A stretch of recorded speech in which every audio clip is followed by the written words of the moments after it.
Hello à tous, bienvenue pour ce live. Je change peut-être le titre, j'ai marqué ça un peu à la rapidos. Bienvenue à ceux qui viennent sur le chat, bienvenue pour YouTube, pour ceux qui verront la rediff sur YouTube. J'espère que vous allez bien. Coucou Moonbug, j'espère que vous allez bien, c'est rigolo qu'il y ait si peu de personnes en cette journée, mais bon, peut-être que voilà, c'est fin de journée, enfin fin de journée pas du tout, fin de début d'après-midi, mais fin de semaine je voulais dire.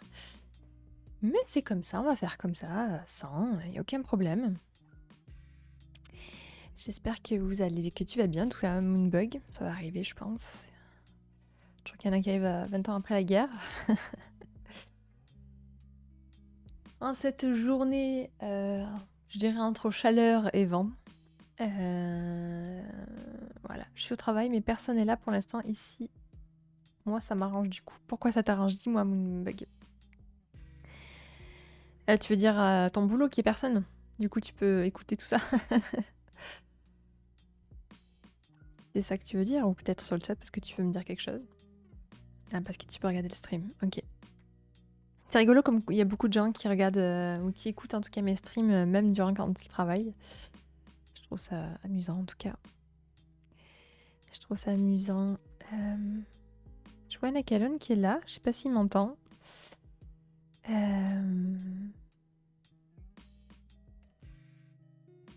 Mais en tout cas, si tu es là, Nakalon, je te fais des gros bisous. Je vois qu'il est là en tant que modérateur, mais bref.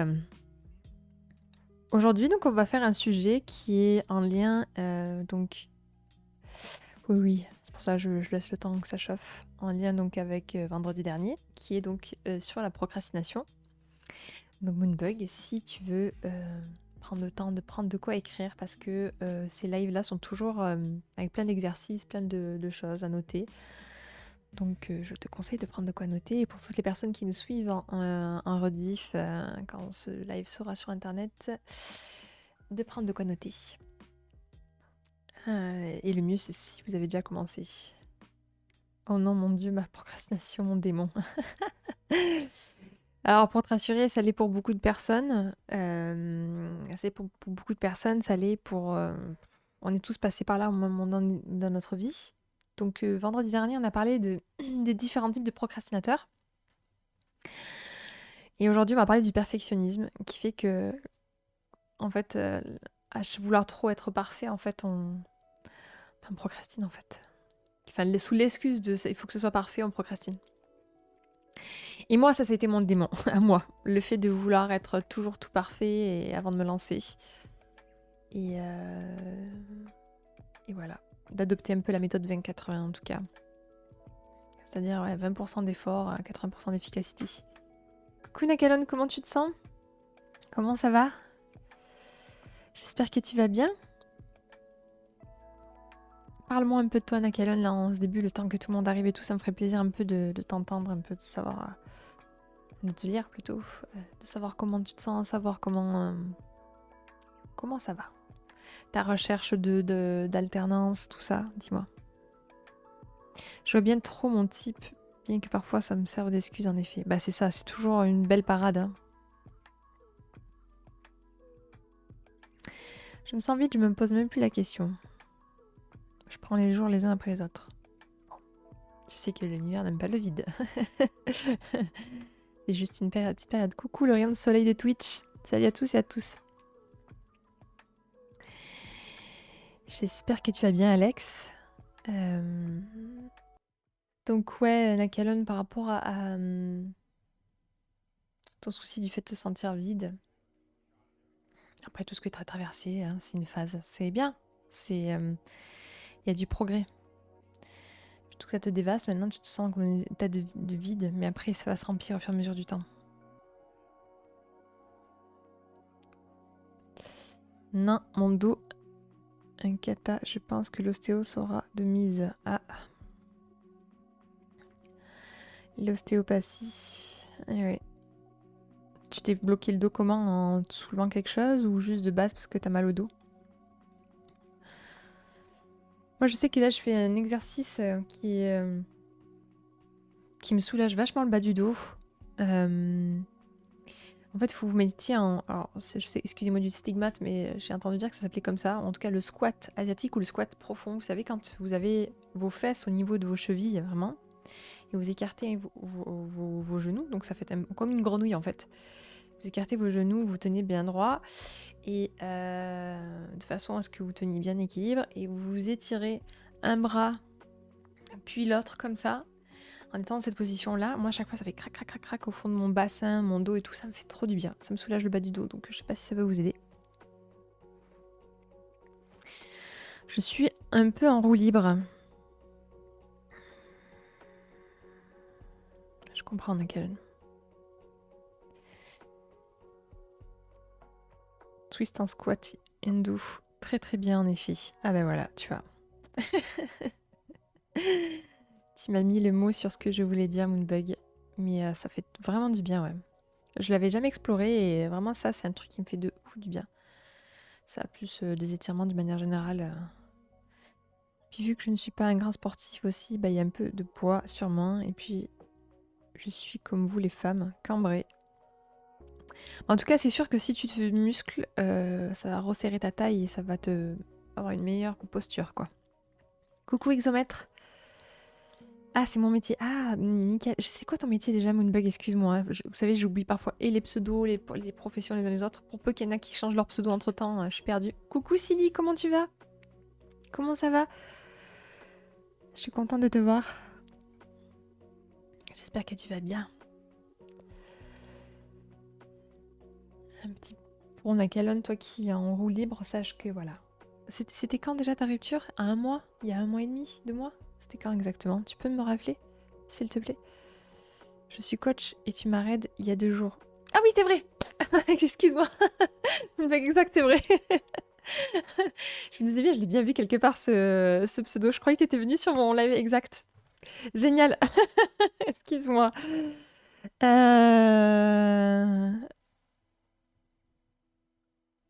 Tu es coach, génial. Coach sportif ou coach juste en dev perso Ah non, c'est terrible. C'est terrible. J'ai un autre souci en ce moment, j'ai vraiment une relation exécrable avec ma mère. J'aimerais lui dire de disparaître de ma vie, car elle me rend tellement malheureux. Oh. Donc, juin, juillet. Tu vois, déjà en 2 mois, même si c'était traversé l'océan, c'était dur.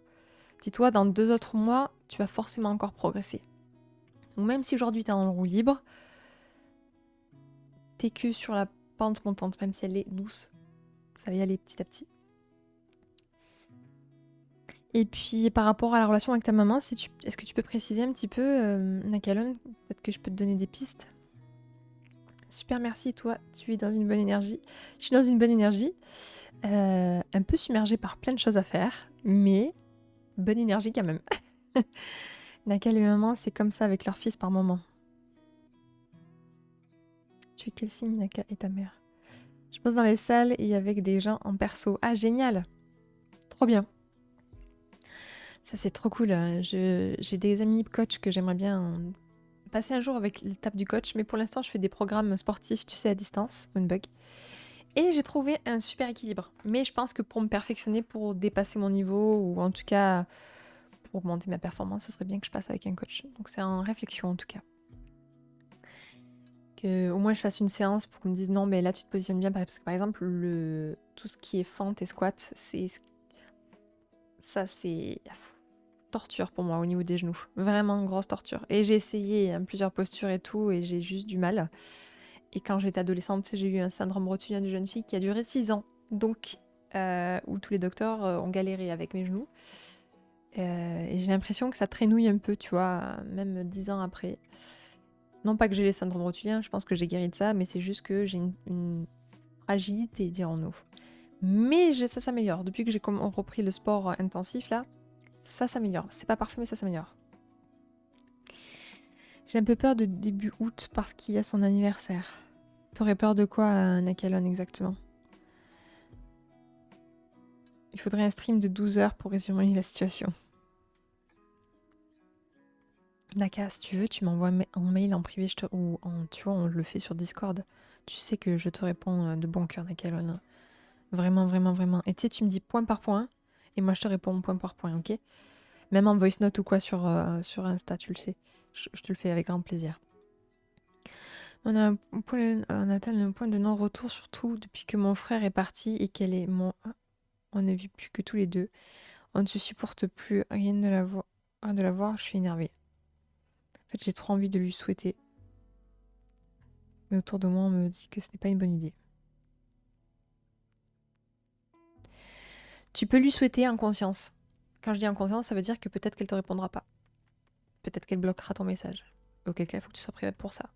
Mais tu peux juste lui souhaiter joyeux anniversaire en cordial. Si, tu sais, ça fait 2 mois et demi. Mais voilà, il faut juste que toi, tu sois prêt à ce qu'elle te réponde pas, quoi. Si c'est ok au fond de ton cœur et que ça te démange vraiment plus fort que ça, fais-le. Mais fais-le en conscience.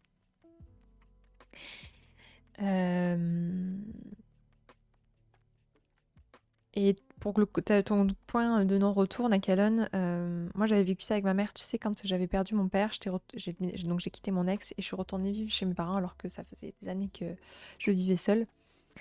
Donc chez ma mère, et on s'est retrouvées toutes les deux, donc elle avec la souffrance d'avoir perdu son mari, moi d'avoir perdu mon père et de me reconstruire parce que j'étais avec un ex qui n'était pas du tout convenable, souhaitable en tout cas. Et à la fin, j'arrivais plus à la supporter. Elle était trop sur moi, trop à vouloir. Enfin, je suis sa fille. J'ai un rôle de fille, pas un rôle de confidente surtout. Et je pouvais pas tout entendre en fait. Donc le fait de prendre mon appartement m'a permis vraiment de reprendre un souffle. Donc j'ai repris un appartement très rapidement, quoi. Ça n'a même pas duré 1 an, voilà. Ou 1 an tout rond, peut-être. Voilà, je suis vite partie. Ou en tout cas, je faisais en sorte que mes journées soient tellement occupées que je la voyais le moins possible. Et je pense que ça lui a fait du bien aussi de se retrouver quelque part face à elle-même, plutôt que de se reposer sur moi, sa fille, face à son deuil. Alors oui, ok, c'est beaucoup pour moi en perso. Je peux prendre le temps et surtout vraiment m'intéresser à la personne et c'est pas tôt pourquoi et quand comment. Ouais, voilà, c'est ça qui m'intéresse au niveau du coaching. Puis j'ai des lumbago 2, puis j'ai une opération l'an dernier d'un ongle incarné, ça m'a désaxé aussi et j'ai laissé traîner un peu donc aussi. Marcher posture, ça a dû avoir encore des impacts. Aïe aïe aïe. Bonjour à tous, j'ai vécu un peu la même chose avec ma mère, je pouvais plus la voir. Je pense que tout le monde passe par cette phase. Ouais, je pense que c'est nécessaire pour pouvoir ensuite prendre son envol, hein, je pense. N'a qu'à par moment avec sa mère, faut une bonne discussion avec toutes les choses que tu veux lui dire. Une fois avec ma mère, je lui ai dit qu'elle était devenue une horrible femme, droit dans les yeux. Non mais c'est super dur. Je ne pouvais plus pas vivre avec ma mère. Je l'aime, mais une partie de moi est sous pression en son contact. Pas si simple les relations avec parents. Ah, pareil que toi, Moonbug. Exactement pareil. Et ça a beaucoup évolué. Il y a une période où j'ai eu besoin de l'avoir, enfin, de l'avoir au téléphone qu'une fois par mois. Pourtant, on est quand même assez proches. Mais à ce moment-là, pour ma survie psychique, du fait que j'avais perdu mon père, que c'était douloureux, etc. Bon, bref, c'était pas évident. Et puis c'est une personne qui se victimise beaucoup, qui ressasse beaucoup. Et moi, ça me rend dingue. Mais vous imaginez même pas à quel point. Les gens qui tournent le même disque pour se faire plaindre, ça me fait monter dans les tours. Donc bon, la vie a fait que j'ai une mère comme ça pour me faire cultiver la bienveillance vis-à-vis des gens qui sont comme ça. Mais je pense que tu arrives juste à une étape où tu as besoin d'être indépendant en fait. Nakalon, pardon. Mais elle ne comprend rien. Ma mère est une personne qui pense tout savoir sur tous les sujets mieux que tout le monde et qui ne se remet absolument jamais en question. Une personne qui vomit son stress sur les autres aussi. Ouais, vas-y, il faut que tu t'en ailles. Regarde les aides de la région pour quand tu pars en alternance. Pour avoir ton propre appartement. Parce que je sais que, en tout cas, dans la région Occitanie, à l'époque c'était la région du Languedoc-Roussillon, il y avait des aides, genre au-delà de tant de kilomètres, t'avais droit en plus aux APL par mois en tant qu'étudiant. T'avais en plus, je crois que c'était l'équivalent de 300 € pour t'aider à payer ton loyer. Donc c'est pas rien, si tu prends même un tout petit studio, il faut partir de Paris, c'est sûr.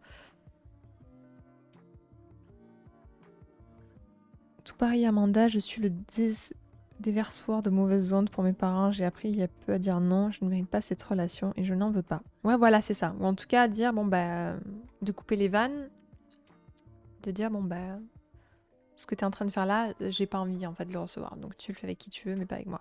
Ça, je l'ai dit à ma mère et ça avait beaucoup aidé. Quand elle commençait à rentrer dans son disque, là, je disais, écoute, sache que quand tu fais ça, moi, ça me crée ça. Donc si c'est pour déverser tout ce que tu as déversé, choisis quelqu'un d'autre. Sinon, moi, je raccroche ou j'arrête de te voir. Alors au début, c'était un peu la menace, c'est pas terrible, mais ça fait son petit bonhomme de chemin et maintenant, aujourd'hui, on a une relation très très complice. Et puis elle a progressé aussi de son côté, donc bon. Faut que tu t'en ailles, mais sans stress et sans clash dans la continuité de la vie, ouais, c'est clair. Coucou Foufoune, bienvenue à toi. Faut pas avoir peur de zapper les gens même si on est lié par le sang, ouais, c'est clair. Parfois c'est temporaire, hein, de cette rupture-là, entre guillemets. Et au bout de un certain temps, ça devient ok et on évolue chacun de notre côté, quoi. Donc je construis autre chose avec ce que je peux. Je lui dis que je préférais qu'on kiffe la vie ensemble, qu'on se fasse de beaux souvenirs. Ouais, c'est bien aussi de dire ça comme ça. C'est chouette. Moi, ça fait 2 ans, je pense que je ne vois plus ma maman. J'ai beaucoup de mal avec la personne qu'elle est. Très égoïste. Adore se faire remarquer. C'est triste quand on pense qu'on n'a qu'une maman, mais bon. Et toi, ça crée quoi en toi quand... Bah déjà, c'est quoi typiquement le comportement égoïste que tu penses? Et se faire remarquer, qu'est-ce que tu veux dire par là, du coup, Silly? Et qu'est-ce que ça crée en toi, en fait? Quel type de comportement là et qu'est-ce que ça crée en toi? Genre, quand elle fait ça, moi, je ressens ça. Ah là là. Tu peux me dire un peu plus? Coucou Jay, bienvenue à toi. J'espère que tu vas bien. Je vais me chercher de l'eau, je suis asséchée. Non, c'est moi qui parle. Hein. Tiens, regarde, moi je bois pour toi. Buvons de l'eau, chers amis. Donc en attendant, s'il dit nickel, merci, je rentre du taf. Ah, week-end du coup? C'est ça? Week-end pour toi, peut-être. Peut-être que tu travailles le samedi ou le dimanche, mais peut-être que pas. On va démarrer tranquillement le sujet. La bonne nouvelle, c'est que je l'ai pas préparé. Un comble pour la procrastination. Non, c'est j'étais vraiment débordée, mais c'est pas grave. J'ai le livre sous les yeux. Donc juste pour les personnes qui arrivent. Donc le vendredi, on travaille sur la procrastination et donc je n'invente rien. Pour j'invente pas rien du tout d'ailleurs dans tous mes lives. Hein. Je me base beaucoup sur ce que j'ai été formée, appris, lu et pratiqué sur certaines personnes que j'ai accompagnées. Mais là vraiment aujourd'hui, pour le coup, on suit une méthodologie pour stopper la procrastination. Donc je vous invite à regarder mes précédents lives sur la procrastination. Vous écoutez comme ça en faisant le ménage, vous faites ce que vous voulez, le jardinage. Et je suis sûre que ça vous aide. En fait, je vous parle de ce livre-là parce que moi, ça m'a transformé la vie sur la procrastination. Donc c'est l'écrivain, c'est Diane Ballonade. Et bon courage, Moonbug. En vacances, encore mieux. Tu comptes partir où, Jay, en vacances? Ou peut-être que tu restes chez toi. Et c'est ok aussi. Et donc là, on va traiter du sujet d'abandonner la perfection, en fait. Et comprendre à quel point on est perfectionniste, etc. J'ai une question juste entre-temps. Est-ce que vous avez gardé vos petites notes de l'exercice que je vous ai demandé de faire vendredi dernier, pour ceux qui étaient présents? Pour ceux qui ne l'étaient pas, c'était un exercice qui demandait de s'évaluer pour voir à quel point vous procrastinez, dans quelle mesure, sur quel sujet, voilà, et qu'est-ce que ça crée en vous. D'ailleurs, pas sûr, mais je vais peut-être partir dans le sud de la France, yes! Je veux dire en vacances, mais ou pour le boulot. Toujours autant de bonne humeur, ça fait plaisir. Écoute, Yacinox, bienvenue à toi, j'espère que tu vas bien et installe-toi confortablement. On parle de la quête de la perfection. En vacances, tu vas où? Dans le sud?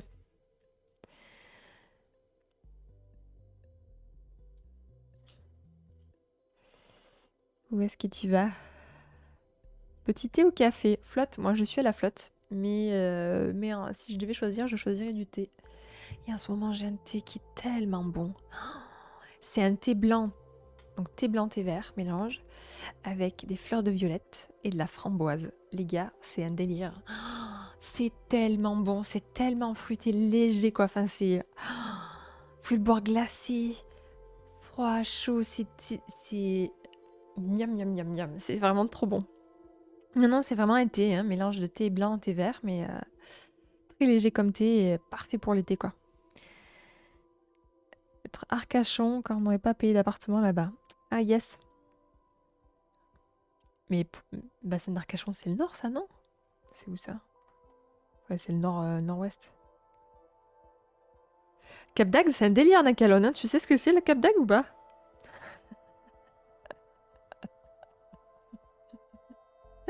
Pardon. Pas de voyage de prévu, ce sera du last moment, en solo, évidemment. Yes. Moi, chaque fois que je suis partie seule, à chaque fois, genre comme si j'étais partie 150 fois, mais quand je suis partie seule, à chaque fois, je me suis retrouvée vraiment... Tu sais pas ce que c'est, le Cap d'Agde? Alors, le Cap d'Agde, c'est une ambiance un peu particulière, très connue pour les sudistes. C'est une destination où les gens font du libertinage, de l'exhibitionnisme et de l'échangisme et toutes les cochonneries du type, tout se fait là-bas. Voilà. T'as la ville, t'as certains coins de la ville qui, en soirée, les gens débarquent avec, par exemple, les robes en résille. Donc, vous savez, ces sortes de petits grillages en tissu, là, sans culotte. Le mec avec juste le nœud pape et avec la, je sais pas moi, un string ou un nœud autour du sacrum, quoi. C'est pas du sacrum, c'est du... C'est pas, non, pas le sacrum, du...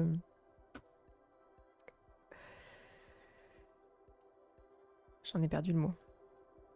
Scrotum, pardon. Bref, vous m'avez compris. Ambiance olé olé exhibe, et selon où tu vas dans les dunes, tu vas voir des gens s'enfiler des trucs pendant ce temps que d'autres se paluchent pour mater cette personne-là. Dans le respect. Mais voilà. C'est moi l'extraterrestre avec mon short. C'est des robes transparentes, ouais, voilà, par exemple. Je me suis retrouvée sur une plage, j'étais pas prêt. Alors, naturiste, ok, mais là, c'est un game... Genre, les naturistes, ils sont là, eux, les naturistes, bah, ils aiment juste balader à Walp. C'est ok, pas de perversion ni rien. Là, c'est... Là, ça partage, ça se mate, ça... Tu te balades entre les dunes et puis tu tombes sur des zombies qui se paluchent au passage et qui te matent en disant qu'est-ce qu'elle va faire celle-là. On va pas aller au Cap d'Agde. Ouais, souvent, quand tu dis que tu vas au Cap d'Agde, dans le sud, on te regarde genre... Tu vas faire quoi, Cap d'Agde? Toutes les boîtes de nuit sont échangistes, libertines, bref. On dévie trop là le sujet du stream, ouais, complètement. Les gens sont tout nus là-bas. Ouais, mais pour moi, tu vois, Bordeaux, c'est le nord déjà. Bah non, je suis pas de Marseille, mais pas loin. Donc oui, oui, effectivement, grosse ambiance au Cap d'Agde. Grosse ambiance. Sinon, après, des endroits où c'est chouette. Bah, à Montpellier, bah, si tu vas genre à la Grande Motte, je sais que t'as des pistes cyclables de la Grande Motte jusqu'à Montpellier, donc tu peux faire genre une ville hyper sympa. Direct. Après, il peut y avoir des. Tu peux réserver par exemple en centre-ville, partir à la journée à la plage. Voilà, c'est très bien desservi par des trams et tout, etc. Donc voilà. Je regarde autour de Montpellier aussi, ça vaut vraiment le coup.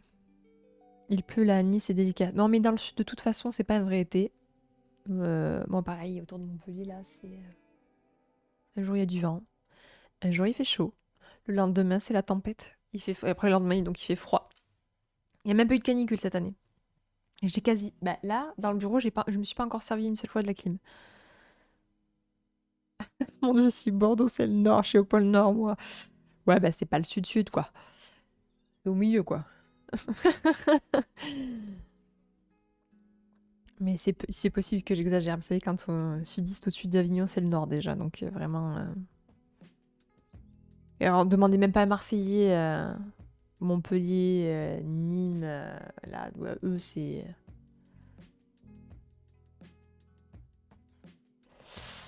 Belgarade, c'est Paris. Ho ho ho. Bienvenue à toi, Belgarade. Bienvenue à toi. Coucou Valkyrie.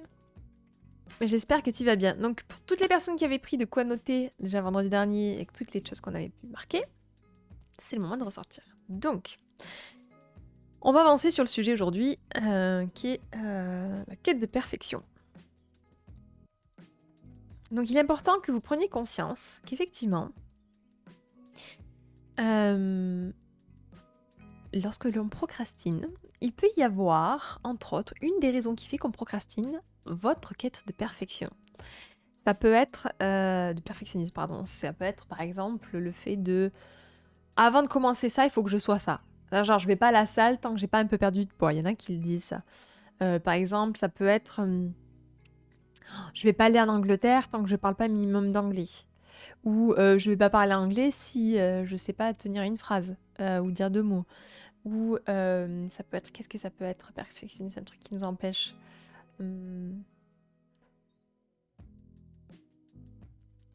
Pif, paf, pouf, c'est je vais pas me mettre tel vêtement tant que je serai pas, j'aurai pas cette silhouette. Ça peut être aussi je vais pas parler à cette personne-là tant que je m'aurais pas développé telle ou telle compétence.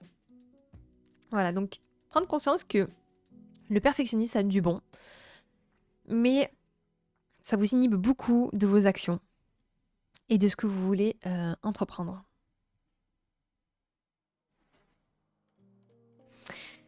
Je lis donc le livre. Voilà. Donc, il consiste à se comporter comme si la perfection pouvait et devait être atteinte. Voilà, il y a vraiment un concept de prise de conscience que on recherche un minimum avant d'accomplir telle ou telle chose qui peut-être est super important pour nous ou un sujet dans lequel on est vraiment sensible.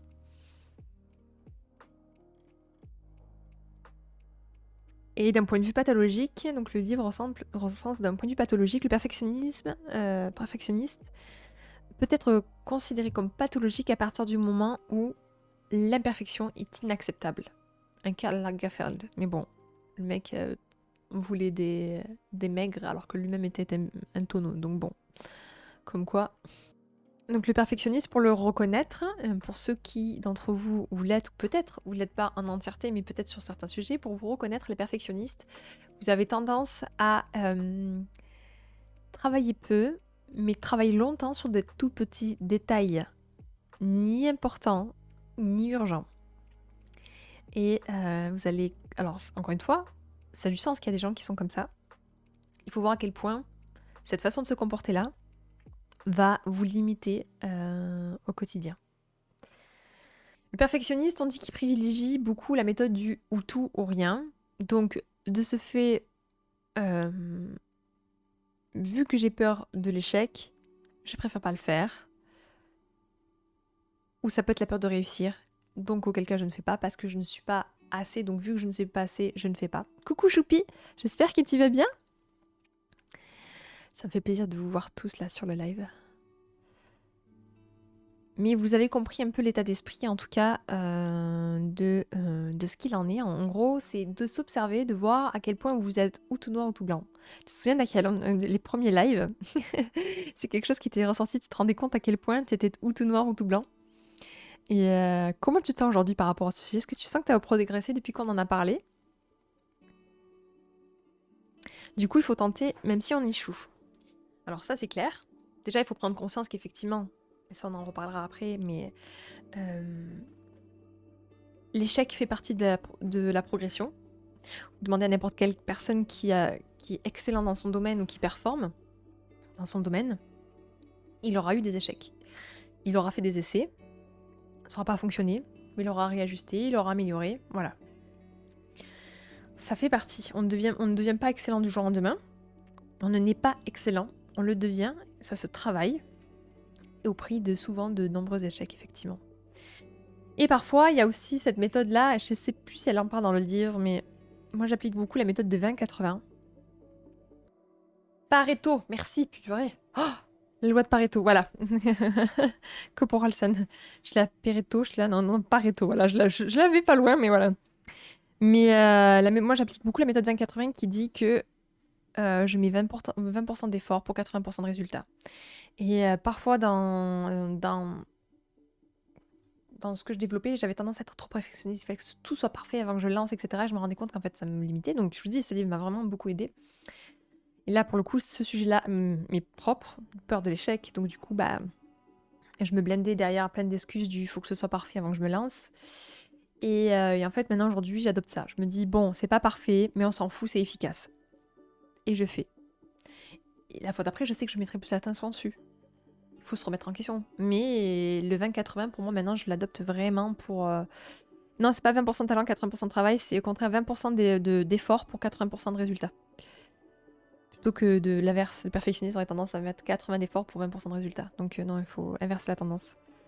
Je t'avais écrit un pavé pour te répondre, mais je ne peux plus l'envoyer car trop de caractères. De toute façon, c'est compliqué à expliquer. Est-ce qu'il y a moyen que tu le copies et que tu me l'envoies par mail Silly, vraiment, j'aurais vraiment un cœur de te répondre, tu vois, de pouvoir t'aider. Ok. Vraiment, faites-le, là, vraiment. En plus, les abos, là, qui me suivent depuis 1000 ans, là, vous pouvez me... Franchement, vous savez que je suis là. Honnêtement, vous mettez point par point ce que ça vous travaille, les émotions que ça vous traverse, et je vous réponds, vous savez. Alors, parfois, je réponds pas tout de suite. Parfois, j'ai le temps de... Il faut que je réfléchisse à ma construction de tout ce que je vais vous dire, des pistes que vous pouvez explorer.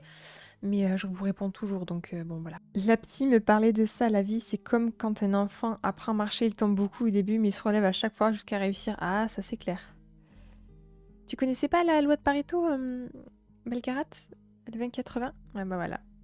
En fait, normalement, c'est une technique de marketing, enfin de tout ce qui est marketing et commerce. Normalement, tu dis, dans ton chiffre d'affaires, il faut qu'il y ait 20... Dans ta clientèle, il faut qu'il y ait 20% de ta clientèle qui fait 80% de ton chiffre d'affaires et 80% du reste de ta clientèle qui fait 20% de ton chiffre d'affaires. En gros, tu as les gros et les petits clients, pour être très clair. Et c'est un outil d'analyse. Mais en fait, tu peux l'appliquer sur plein de choses. Et je trouve que dans la vie de tous les jours, 20% d'efficacité de travail pour 80% de résultats, c'est ce qu'on devrait appliquer pour tout. Et ça nous forcerait à nous dire, bon bah ok, c'est pas parfait, mais je m'en fous, je me lance. Merci de m'avoir répondu quand j'étais en détresse. Oh, mes choupis, c'est normal, avec grand plaisir, et n'hésite pas. Ben voilà. Platine, tu as tout dans le chat. Si tu as des questions, n'hésite pas.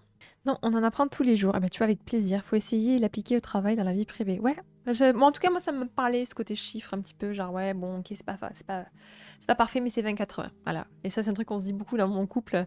Quand une me dit, parce que si j'ai un gros perfectionniste avec moi, ah, ça, c'est pas parfait. Je dis, ouais, je sais, mais c'est 20-80. Il me fait, ouais, c'est vrai. Et le résultat est que ça marche. Genre, pour lancer cette chaîne, à un moment donné, je me suis dit, débranche ton cerveau, tu te jettes dans le vide et on verra ce qui se passe. 20-80, 20-80. Au début, j'avais pas mes émotes, c'est pas grave, 20-80. Je lancerai ma chaîne si j'ai pas les émotes. Tu possèdes une voix douce parfaite pour réconforter. Je vous enveloppe dans ma douceur et pleine de poupoutage et d'amour. Voilà. Et ben, prenez place et détendez-vous. Libérez votre cœur et remplissez-le d'amour. Pour la rentrée, je prévois de faire des méditations guidées pour les lives spécial labo. Donc une première partie, on discute tous ensemble et enfin, je les fais un petit peu se reposer avec une voix douce et réconfortante. Donc voilà. Donc mon chéri il est en train de composer une musique normalement en ce moment. Je crois qu'il appelait la balade de Turlupon. Parce que Turlupon l'a chauffé, il a dit ok bah vas-y choisis les notes et tout. Et donc il va ASMR. Ouais, pas vraiment ASMR, mais en tout cas voilà, le fait que vous puissiez vous détendre avec une petite musique au piano derrière, voilà, quelques sons douces, voilà, ça va vous permettre de vous endormir avec, en tout cas de vous détendre, voilà. C'est vrai que ta voix est hyper agréable. Ouais, je sais, on me le dit beaucoup. Ce qui est rigolo, c'est que c'était quelque chose qui me faisait beaucoup complexer avant, parce que j'étais justement la seule qui a la voix douce, petite voix qui porte pas, tout ça, blablabla. Dans les épreuves, même en école de commerce, excusez-moi, j'ai mon œil qui me gratte vraiment très fort. En école de commerce, genre on devait pitcher nos trucs sur scène, et donc il y avait les chefs d'entreprise et les profs qui étaient devant. La seule qui avait le micro, yes, it's me.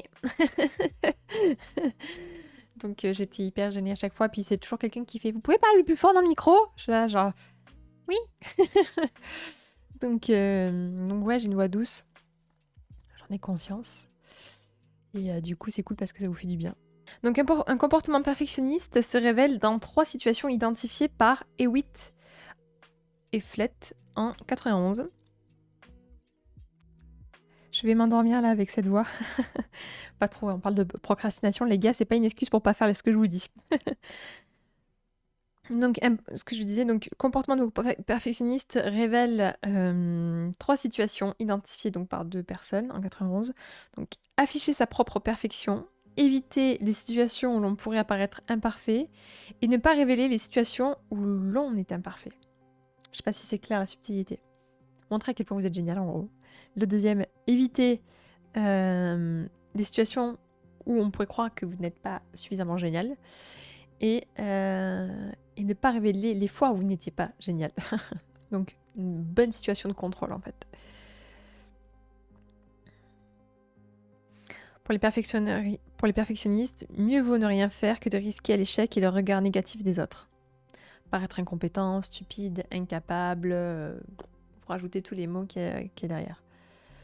J'ai perdu mon petit document de la dernière fois. Oh, Nagalon. Mais t'en prends un nouveau, c'est pas grave. Tu peux toujours écrire sur le nouveau.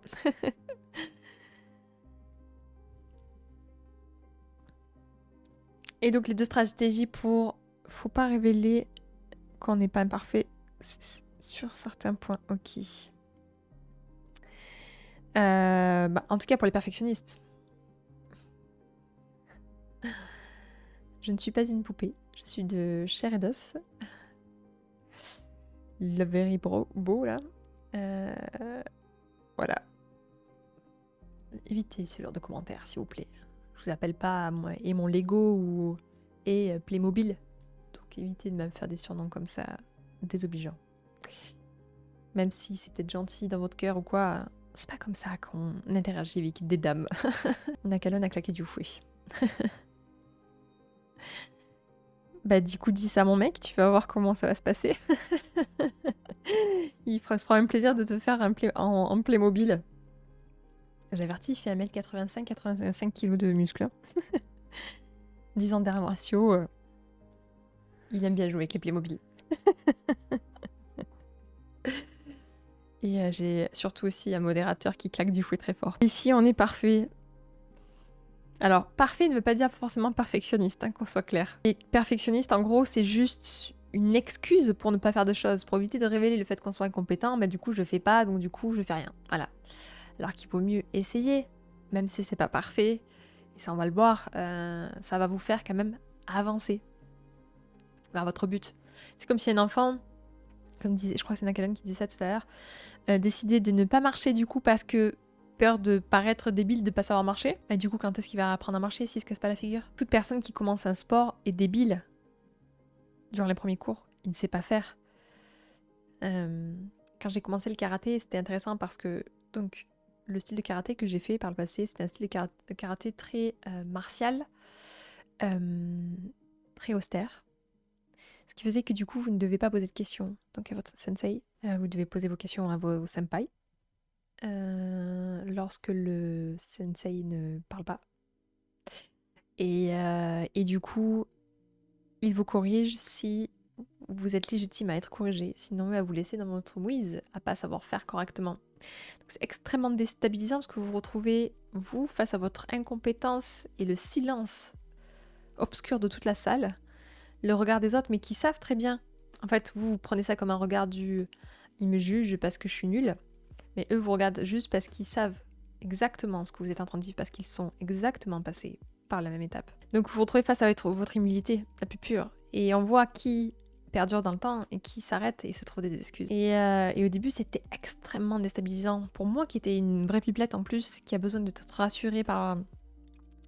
À l'époque, en tout cas, j'avais besoin d'être rassurée comme ça de temps en temps, ne serait-ce que par un regard et tout. Et en fait, là où je sentais que j'étais bonne, ou en tout cas que je m'améliorais, c'est quand le maître venait et me corrigeait. C'est-à-dire que j'étais en train de progresser et qu'il voulait me donner les conseils pour progresser. Mais sinon, tu restes dans ton silence. Et ça, c'est...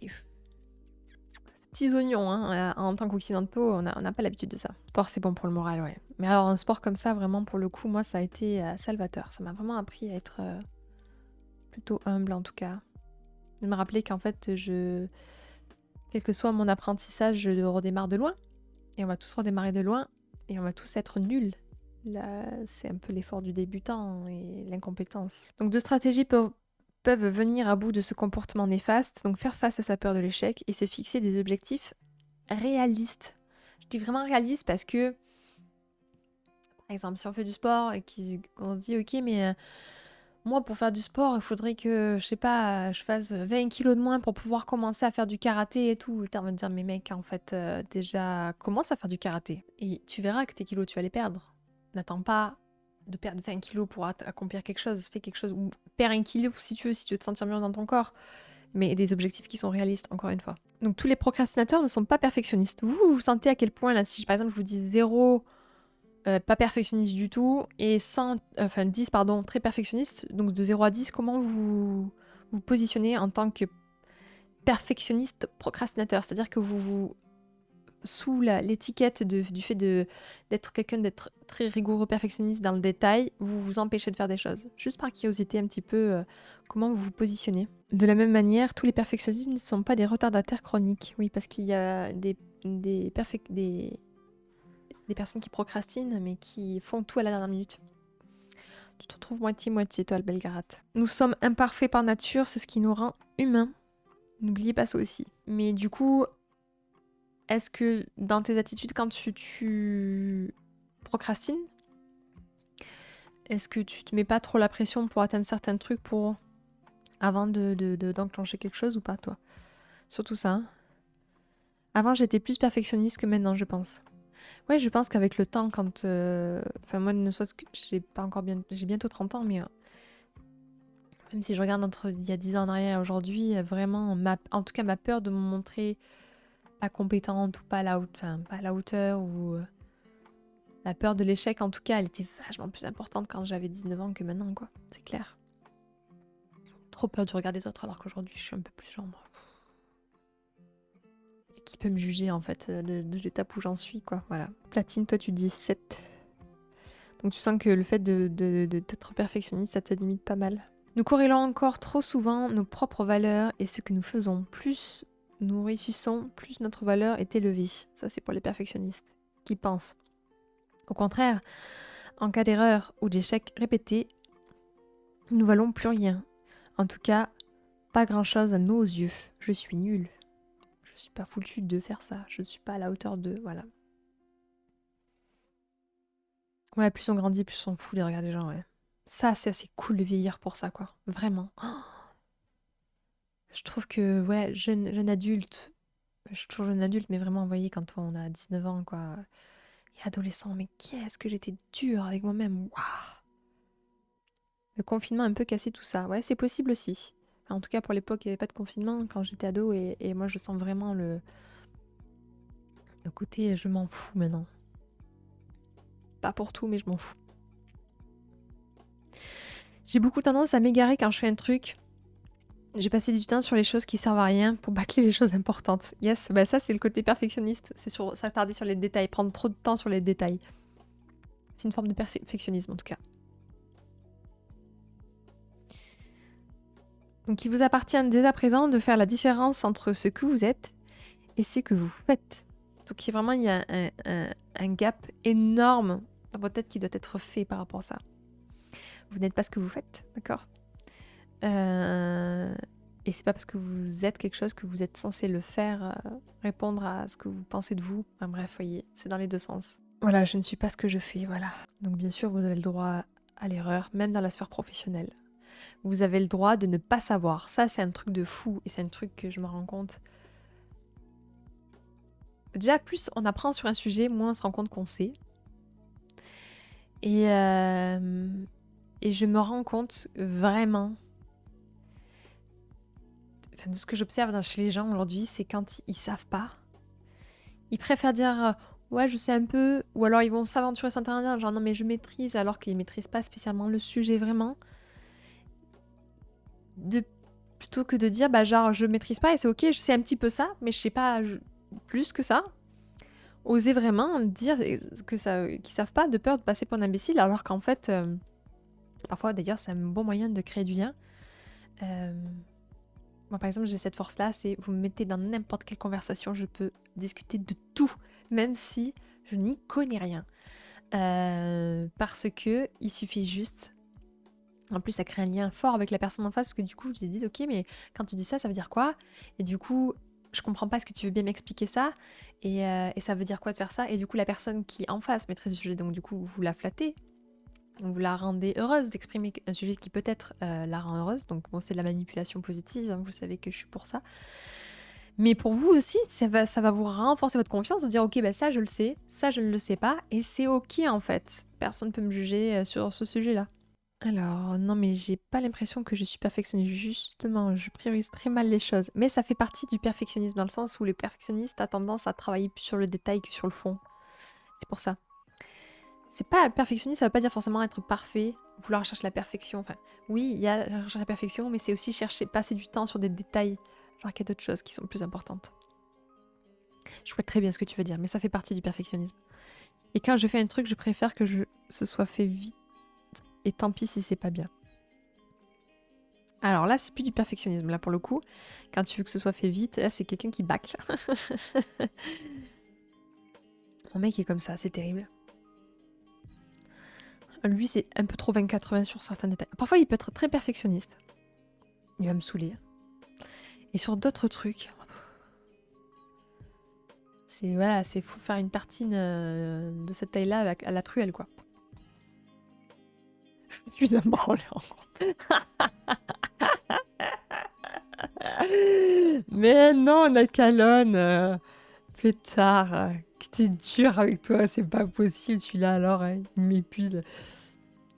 Mais non, on a tous nos failles aussi, hein. Il y a des fois, moi aussi, voilà, comme je vous dis, j'ai tendance à rester 1000 ans sur des détails, tout ça, parce que j'ai peur d'avancer. La réalité, c'est ça.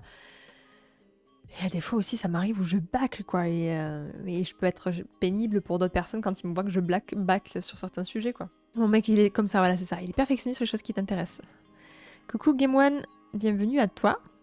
Alors, une étude menée au sein de 2200 entreprises par H-A-I-Y, pardon, un groupe mondial de conseil en ressources humaines, montre que les entreprises dont les salariés ont le droit de se tromper, environ 70% de toutes les entreprises européennes concernées par l'étude, se remettent plus vite et mieux des contre-coups et ont un plus grand esprit d'innovation. Oui, voilà, le reste, il faut voir comment je m'en fous. Bon, bah déjà, t'as conscience de ça, Nakelon, c'est une force aussi. C'est-à-dire qu'il faut que ça t'intéresse pour que tu performes. Ça peut être ça aussi. Pif paf pouf. Donc voilà, vraiment prendre conscience qu'effectivement, vous avez le droit à l'échec. Ça performe que ce soit sur un groupe ou même au niveau individuel, c'est ultra puissant et important. Voilà, de plus en plus de gens sont fatigués de vivre dans une société obsédée par la performance. Je pense qu'on est tous d'accord sur ça. D'autant plus, comme tu disais, avec le confinement, je suis plutôt d'accord avec toi. On a un retour. Je sais plus qui c'est qui partageait ça. C'était un pro du marketing, je crois, qui parlait de ça. Avant, sur Instagram, on montrait des photos de repas de chefs étoilés. Maintenant, avec le confinement, on a tendance à montrer. Ah, c'est Marketing Mania qui parlait de Animal Crossing, je crois. Bon après-midi à toi, Valkyrie. Pas le temps de procrastiner. Bon courage à toi. Gros bisous. Alors, je suis perfectionniste, mais dans les échecs. Alors, échecs le jeu ou les échecs Ah, j'ai tout raté. Oh, mais non. Comment ça, t'as tout raté? On peut pas tout rater. C'est pas possible, j'y crois pas. Bah, vas-y, dis, partage. Donc, ce mec, là, je crois que c'est Marketing Mania qui a fait super vidéo sur YouTube que je vous conseille sur Animal Crossing, qui explique qu'on est arrivé dans une ère où les gens sont plus contents de montrer leur miche de pain mal faite et moche, mais qu'ils ont fait eux-mêmes, ou il y a des loisirs créatifs qu'ils ont fait eux-mêmes plutôt que la quête du perfectionnement. On est plus dans le je fais petit à petit, homemade, with love, et on est heureux avec ça, et ça me procure de la joie, et du coup, ça cultive une forme de bienveillance envers soi-même, envers les autres. Euh, Cultiver, voilà, un petit chez soi plutôt qu'un grand chez les autres. Vous voyez, c'est cet état d'esprit-là qui est en train de changer aujourd'hui. Il n'y a que des procrastinateurs dans ce chat, on l'est tous. On l'est tous. Depuis que je suis née, je n'ai jamais connu un moment de bonheur. Ce n'est pas du troll. Ou de souffrance. T'as quel âge, Game One? Si tu peux nous partager. Énormément. 40 ans.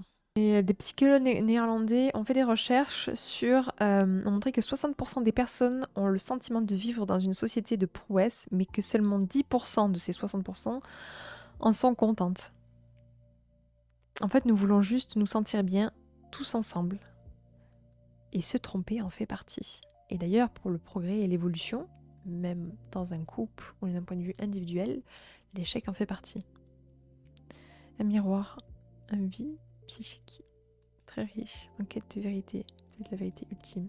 J'ai renié mon ego. Je suis sûre que si tu réfléchis bien, tu es capable de te rappeler au moins d'un moment de bonheur. Là, si ton ego te fait trop souffrir, pourtant il est important l'ego, hein. Il est important l'ego. Mais si c'est ok pour toi, on en discute plutôt vers la fin du live. Pour l'instant, on va progresser sur ce sujet-là. Ok, Game One, mais on verra ça à la fin du live. Pour l'instant, on va... Ou pire, t'as le Discord, voilà. Si t'as envie de discuter, tu vas sur le Discord. T'as des grosses histoires à raconter. Voilà, on va... Je sais très bien que ça peut être un troll d'écrire un mot par phrase. Donc je te le dis gentiment. Si t'as une histoire vraiment qui te parle, dont t'as envie de partager, t'as le Discord. Soit peut-être à la fin du live. Mais là, je vais te demander gentiment de stopper d'écrire comme ça sur le chat. Parce qu'on a tous nos lots d'histoires. Et il y a des façons de s'exprimer et communiquer. Moi, là, de ce que je vois, c'est surtout un troll. Ouais, là, j'ai tout le cliché du troll devant moi. Donc, je te le dis gentiment. Peut-être que c'est vrai, et peut-être que je me trompe, et peut-être que c'est ok. Mais je vais pas pourrir mon live pour ça. Donc, je te le demande encore une fois, très gentiment. Tu vas stopper ce que tu es en train de faire là sur le chat. Si c'est vraiment très important, tu me partages sur le Discord proprement et écrit correctement. Soit en fin de live. Tu viens du futur? Je vais très bien. Qu'est-ce que tu m'annonces de beau depuis le futur? Je dirais une prof qui remet les pendules à l'heure avec ses élèves. Ah ouais. C'est quand ça prend des proportions qui me plaisent pas en fait. Je préfère le dire, c'est dommage. Donc à nous d'échanger notre regard effectivement sur nos erreurs, notre façon effectivement de se dire ok bah je suis face à l'échec, je suis médiocre, je suis pas bon, il y en a tous été pas bons, médiocres et pas efficaces. On s'est de tromper etc. dans notre vie, mais il faut prendre conscience qu'effectivement ça a été nécessaire dans notre vie pour en arriver là où on en est aujourd'hui. J'ai kiffé, ouais t'as kiffé. Le numéro de l'euro-million ce soir s'il te plaît. Ah ouais c'est l'euro-million, pétard je savais même pas. Donc vous, est-ce que vous vous autorisez à vous tromper? Vous donnez-vous aujourd'hui le droit à l'erreur en tant qu'adulte? Est-ce que vous considérez que vous donnez le droit à l'erreur? Est-ce que vous considérez que vous vous dites ok j'ai le droit de me tromper, de me faire trahir, de me tromper sur une personne ou sur une situation? Oui, échec très important. Ça me touche Nakalon qui tu dis ça. Avec tout ce que tu as traversé là ces derniers temps, ça me touche vraiment profondément. It's gonna be fine for you. Ta vie, elle va s'ouvrir à toi. Plus vous prenez conscience de ça, plus la vie... C'est une petite erreur, ouais. Je l'ai calmé, moi, j'espère. Donc, une petite erreur, ouais. Genre, pourquoi il y a des graves erreurs qui peuvent pas être source d'apprentissage pour toi? Oui, soit on gagne, soit on apprend. Ah, yes Caporal San, c'est bien ça, cette phrase-là. Soit on gagne, soit on apprend. On est sur du win-win. Alors, en 2071, je suis curieuse, il y a des ordinateurs quantiques ultra performants, la Terre va mieux, on exploite les météorites, la population mondiale est passé à 13 milliards, c'est nul. Les humains vivent en majeure partie dans les océans et dans les déserts. Putain, mais écris un livre. Écris un livre. Les mecs qui vivent dans le désert et dans l'océan. Entre Mad Max et Waterworld, en fait. Malgré que je suis dévastée par cette histoire, j'en tire quand même une très grosse leçon. Et la prochaine, je ne ferai pas les mêmes erreurs. Et genre, c'est quoi tes erreurs que t'as fait, selon toi, Nakalon, concernant ton histoire? Ou en tout cas, quels sont tes apprentissages par rapport à ça? Que ressentez-vous lorsque vous commettez une erreur? C'est quoi les mots que vous mettez derrière aussi? Ça, c'est une question qui est importante, que vous pouvez vous noter. Donc, à quel point vous autorisez le droit à l'erreur? De 0 à 5, 5 en étant oui, vous êtes ok à vous donner des erreurs, et 0, genre je me pardonnerai pas. Pas de relation à distance déjà. En tout cas, tu te sens pas prêt à peut-être à revivre une relation à distance. Parce que ça demande beaucoup de travail, ça c'est sûr. On l'avait vu, hein. Dans le live spécial relation à distance, à quel point ça en est. Le seum. Mais comment tu te sens? Alors, le seum, ok, mais comment tu te sens? C'est-à-dire, comment tu te considères? Genre, si la dernière erreur que vous avez pu faire, comment vous vous sentez? Ça dépend si c'est un échec programmé ou pas. Bah, par exemple, là, ton échec concernant ton ex, qu'est-ce que t'as ressenti à ce moment-là? Ouais, non, mais ça veut dire quoi? Genre, tu te sens sale? Honte? Pas à la hauteur? Pas compétent? Ce genre de choses? Pensez à un truc récent qui vous est arrivé et que vous avez chié et que du coup, vous dites, bon, bah, j'aurais pu être meilleure. Alors là, poser des mots sur ce que j'ai ressenti à ce moment-là, j'en serais incapable, désolée. Ok, pas de problème. Peut-être... Mais les lampes, là, à feu, on aurait sur secteur. Non, là, c'est dans la circonstance où c'est toi qui fais une erreur. Comment tu te sens? Est-ce que tu t'autorises à faire l'erreur et comment tu te sens par exemple, la dernière erreur que tu as pu faire, comment tu te sens? Ah, ça, ouais, faut que je travaille ça. Quand je suis en colère contre quelqu'un, quelque chose, que je vois que la personne elle est pas efficace et pas compétente et que je lui fais confiance et qu'elle me trahit, je deviens méchante. En fait, je ressors toutes les failles en fait la personne et je lui montre à quel point en fait elle a été incompétente et efficace sur ça. Plutôt que de dire juste bon bah voilà j'aurais voulu que ça se passe comme ça s'est pas passé comme ça. Non, moi je vais dire j'aurais voulu que ça se passe comme ça et ça s'est pas passé comme ça. Vous me disiez que vous étiez comme ça, et ben je me suis retrouvée avec ça. Vous avez fait ça, ben et je bam bam bam, je pointe et la personne, elle a zéro excuse en face de moi. Et parce que je sais bien prendre les gens sur ça. Mais du coup, ça peut être vraiment dur pour la personne en face. Mais en fait, je rentre tellement dans une phase d'injustice dans mon monde à moi, que du coup, je brûle tout sur mon passage. Tu te sens mal, ouais. J'essaie de comprendre pourquoi ça a merdé, ouais. Mais tu savais qu'au préalable qu'elle était incompétente sur le sujet ou ça te tombe dessus? Non, mais là, par exemple, c'était le propriétaire dans l'appartement dans lequel je vis. Personne très gentille, qui se veut droite en tout cas, qui devait faire refaire notre salle de bain. Parce qu'il y avait, donc sur nos 2 salles de bain, il y en a une qui était dans un sale état. Donc il a dit ok, ben, je vais tout refaire et tout. En 3 semaines, c'est plié. Au bout de 1 mois et demi, c'était moi qui devais rappeler tous les artisans. Je lui demande, il me disait ok, demain un artisan qui se pointe. J'attendais toute la journée, l'artisan il se pointait pas. Et je vous parle pas ça d'une fois, d'une dizaine de fois. Comment dire que ça m'a rendu ouf en fait. Je suis arrivée dans un stade en fait d'injustice tellement énorme que j'ai tout brûlé sur le passage. Et après je m'en suis voulu parce que je me suis dit bah le mec il gère 1000 chantiers à la fois et mais moi je déverse juste ma petite souffrance comme ça de mon côté sans considérer l'autre en fait. Voilà. Et j'ai été dure dans mes mots. Voilà, c'est ça, je peux être très très très dure. Non, je suis Capricorne. Je suis Capricorne. Donc la froideur des Capricornes, voilà. Là, je l'ai incarné. Et puis alors, je deviens acide vraiment au possible. Quand j'en veux quelqu'un, je deviens très acide. Mais bon, ça met du temps. Je vais marronner, je vais prendre sur moi, je vais dire ok, tout va bien, pas de problème. Pas de problème. Jusqu'au jour où on me dit ok, là, t'as tapé là où il fallait pas. Je te pointe, mon gars, mais alors jusqu'au bout. Et en fait, j'ai senti après que ça était un peu déçu, triste, quoi. Donc du coup, ça m'a rendu triste pour lui. En fait, je me suis dit, bon, moi, je suis pas... Je ne dirais pas que tu peux être comme ça au prime abord. Ah, c'est très rare. C'est pour ça que c'est très très rare que je te montre cette énergie-là. David, mon compagnon, vous le dirait que je suis vraiment une fille vraiment douce, vraiment facile à vivre. T'es là pour témoigner en tout cas. Mais il est pas là. Mais en tout cas, oui, il dirait ça. Il dirait vraiment que voilà, je suis quand même une personne qui est très très facile à vivre, qui prend les choses cool, qui est douce, qui est très englobante et tout. En fait, c'est quand je rentre dans le sentiment d'injustice où là je frise, où là je réponds plus de mes actes en fait. Je vais prendre une fois, 2 fois sur moi et après à un moment donné, je me transforme en Daenerys Targaryen et je brûle tout sur mon passage quoi, vraiment. Ah, les artisans des fois, t'as mal à la tête. Ouais, de ouf. Il y a pire comme échec. Ah oui, je sais, mais après, vous comprendrez au fur et à mesure que vous verrez mes lives que je cherche toujours le détail qui va faire que je deviendrai une meilleure personne en tout cas. Et bah, si je m'observe dans cet état-là, il y a une partie de moi qui voit en quoi je peux être extrêmement efficace, mais en quoi je peux devenir subtilement quelqu'un de meilleur en fait. Et moi, pour moi, ça c'est une façon de parler, j'espère. J'espère pas les brûler sans faire exprès. Les Capricornes, j'ai l'impression qu'ils s'énervent jamais. Ah, mais c'est très rare. Très très très très rare. Je suis avec un Scorpion. Donc Scorpion, lui c'est son lifestyle. Mon mec c'est un lifestyle. Et puis à un moment donné, tu réagis sous le coup de l'émotion, parfois ça se contrôle pas. Ouais, mais ce qui est terrible, c'est qu'en plus, tu vois, ce qui est fourbe avec le Capricorne, c'est que tu vois, il va réfléchir à ses punchlines, tu vois, en amont. Ou alors il va se dire, ah, cette personne, elle n'a pas été efficace sur ça, ça, ça, ça. Il y a une forme de rancœur nulle, tu vois. En tout cas, j'observe chez moi. Et qui aime bien montrer, tu vois, c'est un côté aussi pour m'auto-valoriser, quelque part, je pense, ça se joue au niveau de l'inconscient, mais qui dit ok bon bah j'ai bien retenu là où t'as chié quoi. En gros je pardonne, voilà, chaque fois je dis je pardonne mais j'oublie pas, tu vois. Et alors ça je sais que ça peut, voilà, je peux être vraiment une dévastatrice et j'ai pas peur en fait de me confronter aux gens. J'ai pas peur. Je lis les choses qui me font pas plaisir.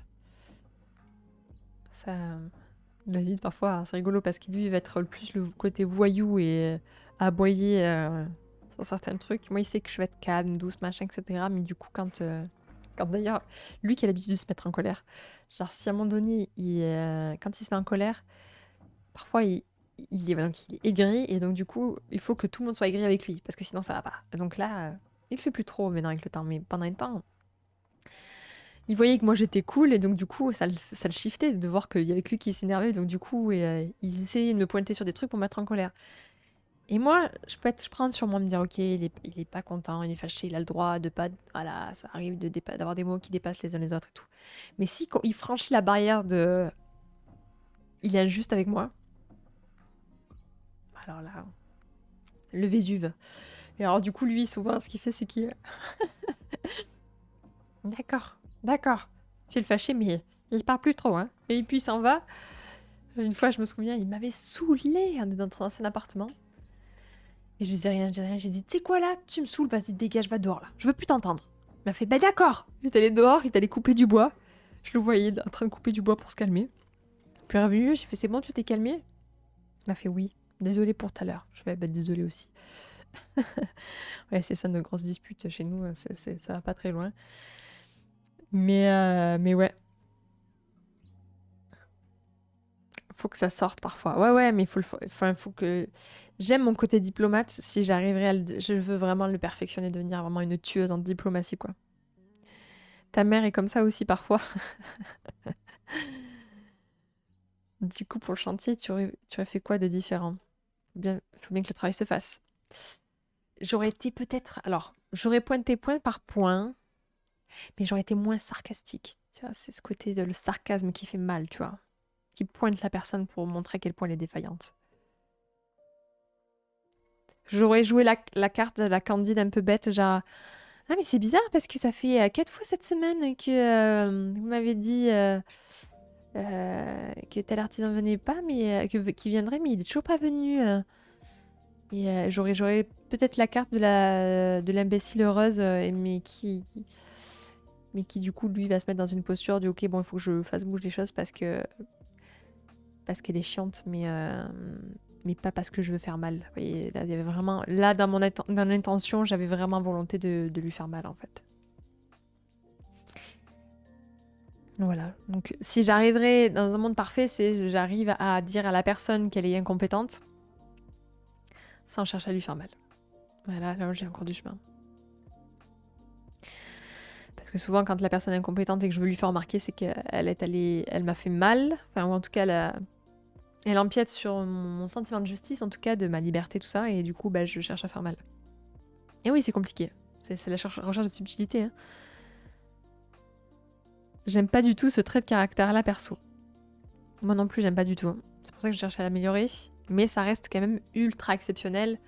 Ou vraiment que la personne me tape sur le haricot, quoi. Vraiment. Ah oui, c'est pas grave. Et même pour moi, en fait, j'arrive à l'analyser. Je me dis, bah, je m'honore pas et j'honore pas la personne, en fait. Même si elle a pas été efficace, c'est pas sympa, quoi. C'est pas cool. Mais voilà. Et les gars, j'ai le droit d'avoir un dark side, ok. J'ai une voix douce, mielleuse, je suis gentille, je prends tout sur moi. Il y a des fois où j'ai le droit de péter un câble aussi. Mais j'y travaille. Pourquoi tu dis pas directement qu'elle est incompétente? Bah, j'y arrive pas encore, c'est pas facile, hein. De dire vous êtes incompétente. T'arriverais toi à dire ça? Donc moi je lui montrais par A plus B qu'elle est incompétente, avec du sarcasme pour lui chercher à lui faire mal, mais voilà. Le sarcasme c'est pas trop méchant, je le fais de temps en temps au travail. Ouais. Donc ouais, c'est pas facile. C'est rechercher la subtilité du truc. Et moi, bon, déjà, j'en ai conscience. Donc déjà, ça me fait dire que la prochaine fois que je me retrouve face à cette situation-là, j'aurais peut-être... je me calmerai un coup, quoi. Parce que comme je vous disais, j'ai aussi cette... Alors, j'ai un trait de caractère qui fait que j'anticipe beaucoup les choses. C'est ok la spontanéité, mais... C'est ok que la spontanéité arrive à moi, mais quelle que soit la chose qui arrive, je fais en sorte d'avoir toujours un coup d'avance. Toujours. C'est ma façon d'être. Même David me dit parfois, il me dit, mais on n'y est pas encore. Je dis, je sais, mais laisse-moi parce que j'ai besoin d'avoir un coup d'avance sur ça. Ça me permet voilà, ce côté calcul, réfléchir, voilà. C'est mon côté pragmatique et calcul, voilà, qui est là. Ça fait un peu hautain le sarcasme, je trouve. Mais c'est complètement hautain, tu veux dire. C'est imbuvable, mais voilà. C'est quand je suis hors de moi. Voilà, vous savez ce qui se passe.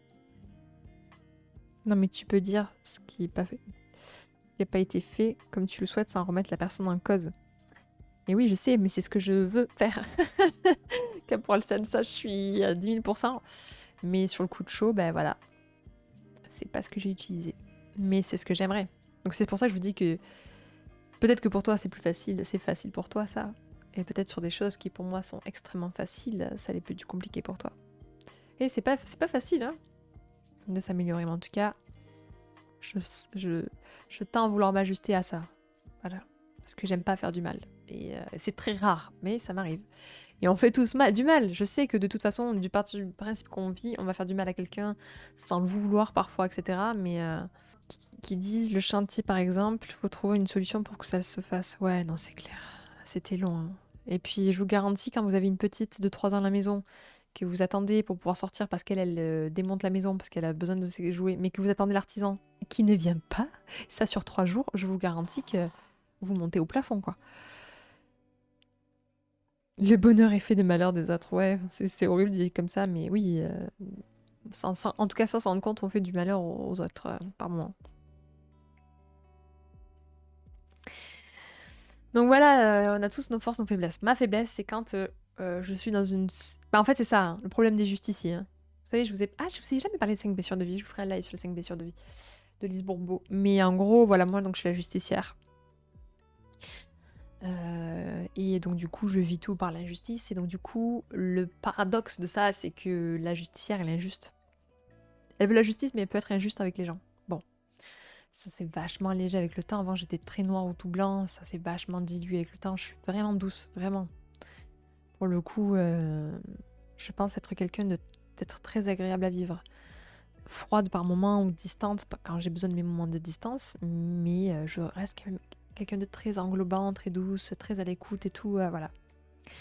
Très pétillante, qui s'amuse de rien et tout, mais c'est sûr si tu me pousses dans mes retranchements de l'injustice, bah là, il y a la Valkyrie qui sort, quoi. Et je coupe des têtes, voilà. Qu'est-ce que vous voulez que je fasse de ça? Je progresse. Déjà, j'ai la volonté de progresser. On peut pas contrôler aussi la susceptibilité des autres, c'est vrai. Certains le prendront plus mal que d'autres, c'est vrai aussi. Tu en as parlé, il me semble, dans des lives au début. Ouais. Mais j'en reviendrai dessus. Coucou Zembara, bienvenue à toi. Ouais. Donc je reviendrai de toute façon sur ce sujet-là qui est passionnant, qui est donc du coup les 5 blessures qu'on a dans notre vie. On les vit toutes, sauf une pour certaines personnes, mais en tout cas on vit globalement toutes les blessures. Et du coup on en a une qui imprègne plus notre vie que d'autres.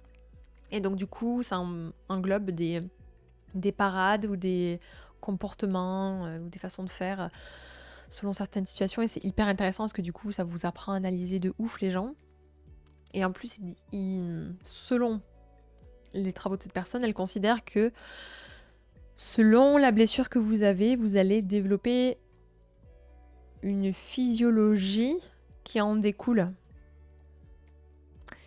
et ça je trouve ça extrêmement passionnant parce que du coup maintenant à force de pratiquer de la silhouette je sais quelles sont les forces et faiblesses d'une personne. C'est pour ça qu'en plus, vous savez, j'ai ce trait de caractère-là. Donc la personne... Alors quand c'est dans ma meute, je les aime vraiment de profond de mon cœur. Je pointe pas comme ça les gens de ma meute. C'est-à-dire mon compagnon, jamais je ferai mal comme ça à quelqu'un que j'aime. Jamais, jamais, jamais. C'est les gens que voilà, genre mon propriétaire, des gens, voilà, lambda, etc. J'ai une facilité déconcertante à me détacher des gens et à les pointer s'ils me sont violents. Et donc du coup, pour moi, avoir cet outil-là, c'est magistral parce que du coup je sais comment mieux communiquer avec ces gens-là en tout cas. Encore en retard, j'y arriverai jamais, mais si.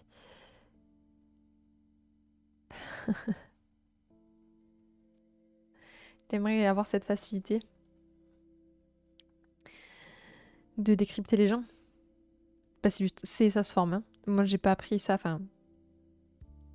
On a tous là, je pense qu'on a tous secrètement la sensation de bien décrypter les gens. Mais en tout cas moi c'est grâce à de la formation.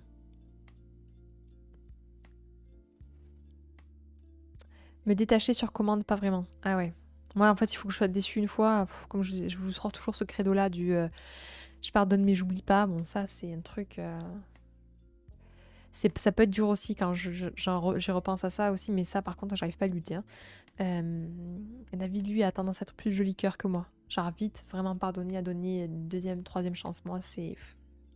t'es blacklisté, quoi. Ni oubli, ni pardon.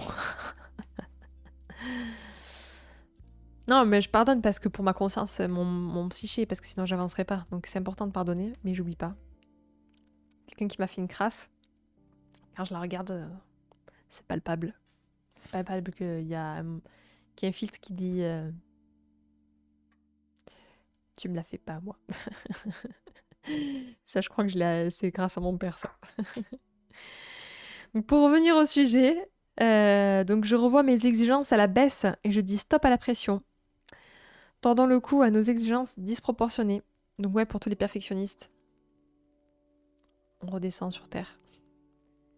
Ça dépend le sujet et la personne qui fait la crasse, mais des fois c'est impardonnable. Ah ouais, non, mais c'est clair.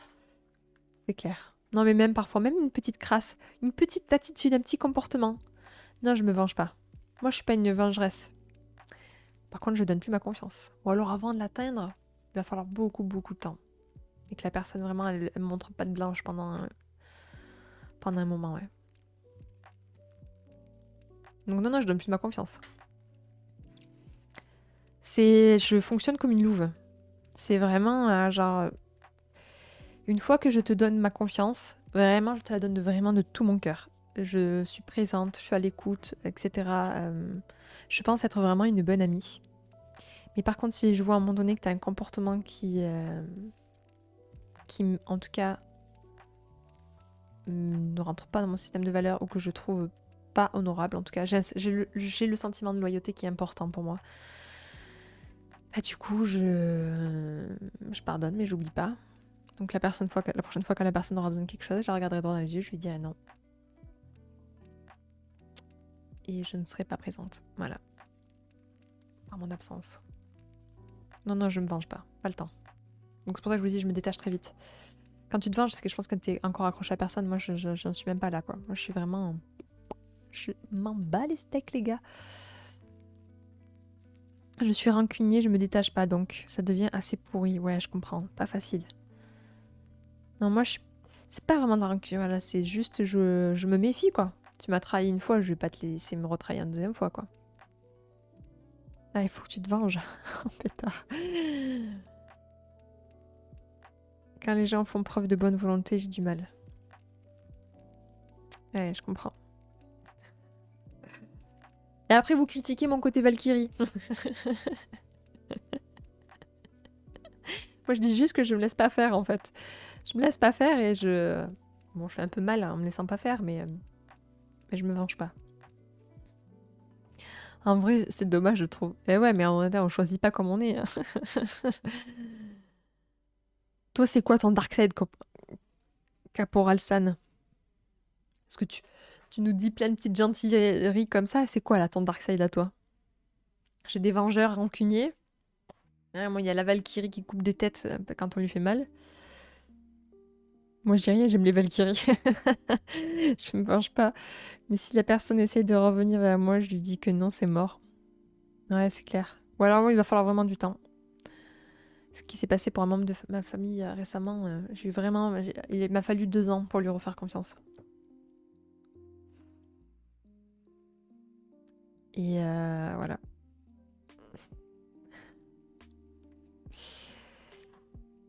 C'est trop bien de se venger aussi des fois, mais vous êtes ouf, vous vivez dans un film ou quoi? Se venger, ça fait du bien au moral. Mais genre, tu fais quoi comme vengeance? C'est quoi tes vengeances à toi, Platine? Coucou Bitel, j'espère que tu vas bien. Moi, quand quelque chose m'énerve, je vais essayer de l'évacuer au plus vite possible. Ah, ça, je suis d'accord avec toi aussi. Si quelqu'un m'énerve, je vais lui dire directement. Oui, moi aussi. C'est pas... Quand quelqu'un m'agace, je vais lui dire calmement que ça m'agace, etc. C'est ok. Je dis juste, c'est quand la personne, elle est injuste envers moi ou qu'elle me pousse à bout. C'est là où je deviens méchante. Mais c'est pas quand elle m'énerve. C'est vraiment quand voilà, il insiste. Mais et encore une fois, c'est pas envers mes proches, pas envers les gens que j'aime, c'est envers les gens que je m'en fous, que je peux être méchante. D'ignorer par exemple. Après la personne a le seum. Ah là là là là. Donc pour calmer un peu je reviens au sujet, hein, pour calmer un petit peu la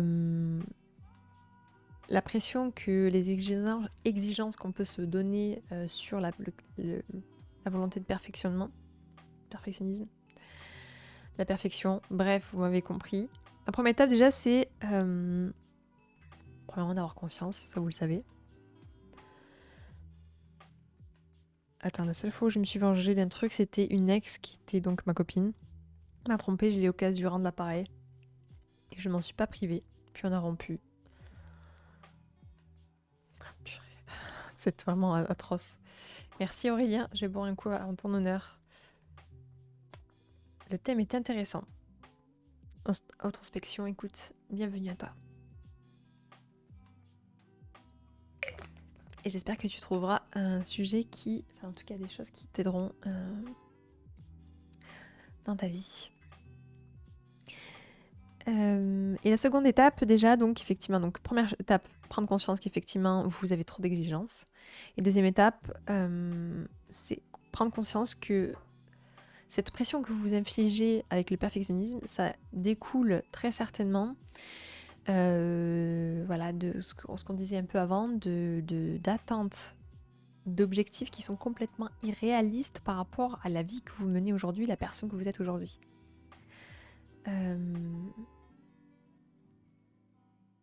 Et des exigences aussi qui proviennent aussi de la société et des personnes autour de vous. C'est pas forcément que ça vienne de vous. Pif paf pouf. Elles vous tiennent un haut niveau de stress et de pression. Donc, avons-nous la possibilité d'agir autrement? Bien entendu. C'est sûr que j'ai des objectifs irréalisables. Vous savez là que je prends la méthode des petits pas, c'est-à-dire que vous regardez un pied devant l'autre plutôt que regarder la montagne en disant waouh, tout ce qu'il y a à faire, impossible et tout, et ça vous épuise rien que l'idée de regarder la montagne. Vous marchez petit à petit, vous montez par-dessus un obstacle, jusqu'à qu'à un moment donné, à un certain temps, vous vous retournez, vous dites ah waouh, j'en suis là, je pensais pas atteindre cette hauteur-là. Donc c'est important. Donc la réponse est oui, évidemment, et en prenant le temps. Donc premièrement, d'identifier consciencieusement les exigences que nous nourrissons, généralement depuis des années. Donc grâce aux injonctions de la perfection ou aux performances, par exemple, intégrées depuis l'enfance à notre égard. Donc par exemple, quels sont les objectifs irréalisables dans votre vie par rapport à un projet qui vous tient à cœur? Par exemple, je sais pas, j'ai envie de reprendre le sport, mais il faut que mon alimentation soit parfaite pour que je reprenne le sport, par exemple. Qu'est-ce que ça veut dire alimentation parfaite? Qu'est-ce que aussi ça vous empêche de faire du sport, le fait de ne pas avoir une alimentation encore 100% parfaite? Je sais pas, c'est un exemple parmi tant d'autres, hein, mais c'est juste pour vous donner ordre d'idée. Pensez à réfléchir, vous posez la question de à quel point vos objectifs et les injonctions que vous mettez au milieu de ça soient cohérentes. De travailler sur chacune de ces exigences en les revoyant progressivement à la baisse, en tous les cas à un niveau acceptable pour vous. Le but étant toujours de chercher le centimètre de je me dépasse dans ce truc-là parce que c'est suffisamment accessible pour moi, mais en même temps suffisamment challengeant pour que ça me crée un minimum d'inconfort. N'oublions pas, votre cerveau c'est de la chimie. Votre cerveau a fait des connexions neuronales jusqu'ici en associant flemme égale confort et confort, on se fatigue pas. Et donc votre cerveau va vous dire ok, pour avoir du plaisir quand je suis fatiguée, etc., qu'est-ce que je fais? Je procrastine. Parce que c'est le moyen le plus simple pour être récompensé. Mais la bonne nouvelle, c'est que vous pouvez reformater, hacker votre cerveau en lui faisant prendre conscience que effort égale confort en fait. Donc chaque fois que je fais quelque chose d'inconfortable, j'ai quelque chose en gain derrière.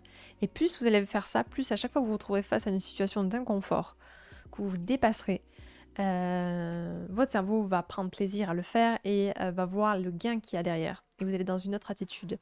Mais pour ça, effectivement, il faut à un moment donné mettre un peu les mains dans le moteur et prendre conscience que selon vos objectifs, selon vos exigences, il va falloir avancer petit à petit. Il n'y a pas d'objectif irréalisable. Bien sûr que si. Si demain je te dis, vas-y, tu me ramènes 1 million sur la table, tu vas me dire, bah écoute, ça prend peut-être un peu de temps. Oui, il y a plein de petites tâches avant d'atteindre le million. Vous voyez ? C'est, tu fais 100 kilos, tu me dis, demain je perds 50 kilos. Ben, la réalité, c'est pas possible. Il y a plein de petits objectifs avant d'atteindre ce gros objectif-là. Mais ça, vous pouvez le faire. Vous pouvez faire ce travail-là. En tant que perfectionniste, dire, bah voilà, par exemple, qu'est-ce que je me suis dit, moi, par exemple quand j'ai lancé cette chaîne, je voulais que le branding soit fait. Donc je me suis dit, ok, je m'autorise à trouver un bon pseudo, trouver un peu la charte graphique que je voulais, l'univers. Ok, ça c'était ok. C'était 2 choses importantes que je voulais pas outrepasser. Par contre, les émotes, c'était ok que quand j'ai lancé les lives, il y en avait pas. Parce que, 80. Pareil pour les badges. Bon, je n'étais pas encore affiliée. Mais voilà. J'ai priorisé certaines choses plutôt que de me dire il faut que j'ai tout ça parfait avant de me lancer. Les sujets, pareil. Les sujets, je me dis combien de sujets je prépare à l'avance. Bon, là, je crois que j'avais préparé 1 mois parce que moi, j'avais besoin de mentalement me dire ok, j'ai 1 mois de travail devant moi pour être sûre et tout. Et en fait, voilà. Mais peut-être que certaines personnes disent il y en a qui se programment 6 mois de travail en phase 2 pour avant de se lancer. Mais du coup, vous imaginez le temps de préparation que ça demande. C'est considérable. Donc, vous pouvez avoir un gros objectif de... D'ailleurs, moi sur mon agenda, je ne l'ai pas là. Mais mon agenda, j'ai toujours 3 gros objectifs. Enfin, 3 objectifs. 3 trucs importants que je dois faire dans le mois. Par exemple, atteindre tant de subs. Atteindre, par exemple, préparer une emoticon qui fait plaisir. Par exemple, ça peut être ça. Par rapport à ça, avoir un rendez-vous lié à un projet. Enfin bref. Ça va être les gros goals. Mais entre, peut-être qu'il va falloir que je... programme ça, prépare ça, que je travaille ça. Dans 2 mois, j'ai le dernier badge. Ah ouais? Waouh! Quelle star. D'ailleurs, au fait, pour toutes les personnes qui sont dans le live, je crois que mon message il est un peu passé à la trappe. J'aurais dû marquer everyone dans le Discord. J'ai un nouvel emplacement d'émotes. Donc les gars, s'il vous plaît, préparez-moi un nouvel émote que je vais pouvoir mettre. Quelque chose qui vous plaît. Alors il y a Choupi qui proposait 2 patounes de chat, mais ça peut être autre chose encore. Si vous avez des sujets, des idées, c'est dans le Discord. Je vous propose de me faire vos propositions dans le Discord. Et puis voilà. Et puis ceux qui ont ceux qui ont le plus grand vote, et ben voilà, il gagnera le fait que ce sera la prochaine émote disponible sur cette chaîne. Donc je referme la parenthèse du branding, mais voilà. Ah ben voilà, là on parle là. J'adopte la loi de Pareto, vous voyez 20-80. Donc 20% de travail, 80% de réussite. Rendre accessible le cartouche tag à tous. Mais c'est pas le 3e badge ça? Je sais plus. Choupi. Oui, les patounes de chat. Donc voilà, déjà il y en a 2, cartouche tag. Mais cartouche tag, c'est pas le 3e palier? Je sais plus. Enfin, bref. Donc, loi de Pareto, c'est simple, c'est la méthode 20-80. 20% de travail, 80% de résultats.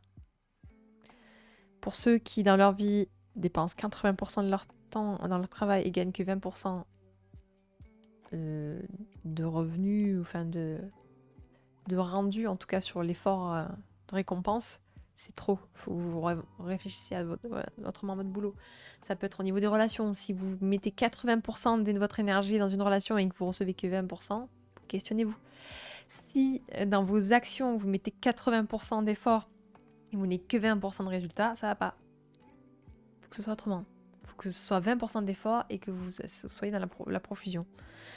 Et pour ça, c'est ce qui fait que du coup, parfois, vous n'êtes pas dans la perfection.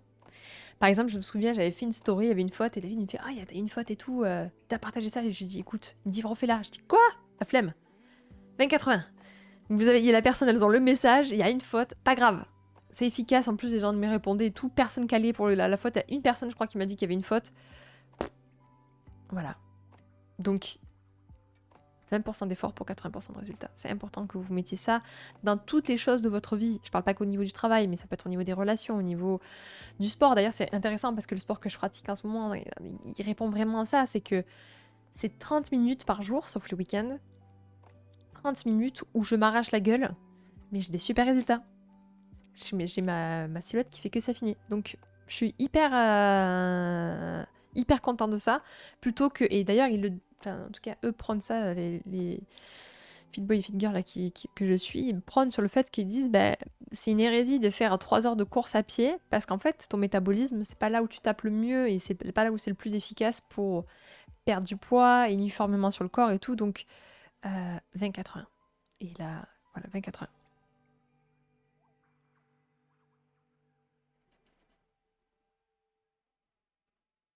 Je vois pas comment trouver un équilibre en sport égal / perte. Je suis à 90-10 en ratio, donc bon. Écoute, moi je te conseille, alors, pas du tout sponsorisé, hein. J'aimerais bien, mais non, c'est pas sponsorisé. Mais en tout cas, je vous dis ce qui fonctionne sur moi. Eux là, vous avez déjà vu leur tête. Sûrement sur YouTube, ils sont trop chouettes. Moi je les adore. Couple hyper inspirant, j'aime beaucoup leur énergie et tout. Ils font des programmes sportifs, ça c'en est un. Donc c'était le My Fit Challenge Summer Shredding 2. Donc ils en font souvent plusieurs dans l'année, qui perfectionnent, etc. Et c'est ce que je vous ai dit, c'est à l'envers, c'est pas grave, on s'en fout. C'est Justine Galis et Geoffrey Thibault, de Fit Boy, de Fit Girl. C'est My Fit Challenge, vous regardez ça, vous trouverez sur internet. Et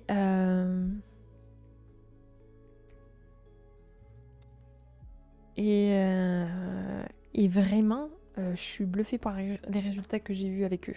Et ce que j'aime bien, c'est que ça me prend que 30 minutes par jour. Voilà. Et j'aime le fait de me dire, bah, ils savent mieux que moi, de toute façon, ce qui est bon pour moi. Enfin, voilà, je me pose pas la question, je me laisse faire. J'ai pas envie de réfléchir à quel est le meilleur programme ou quoi. J'ai vu qu'il y avait du résultat auprès d'eux, je suis allée. Et en fait, ils bossent très très bien leur truc. Et voilà. Donc pour moi, c'était une bonne méthode de 20-80, en tout cas. Après, ça dépend effectivement de ce que tu as besoin de perdre. Moi, je cherchais pas vraiment la perte de poids, je cherchais surtout à me redessiner et c'est ce que j'ai eu. Donc, dépenser 30 minutes par jour pour avoir le résultat que j'ai, je le paye 100 fois, quoi. C'est clair. C'est vraiment génial.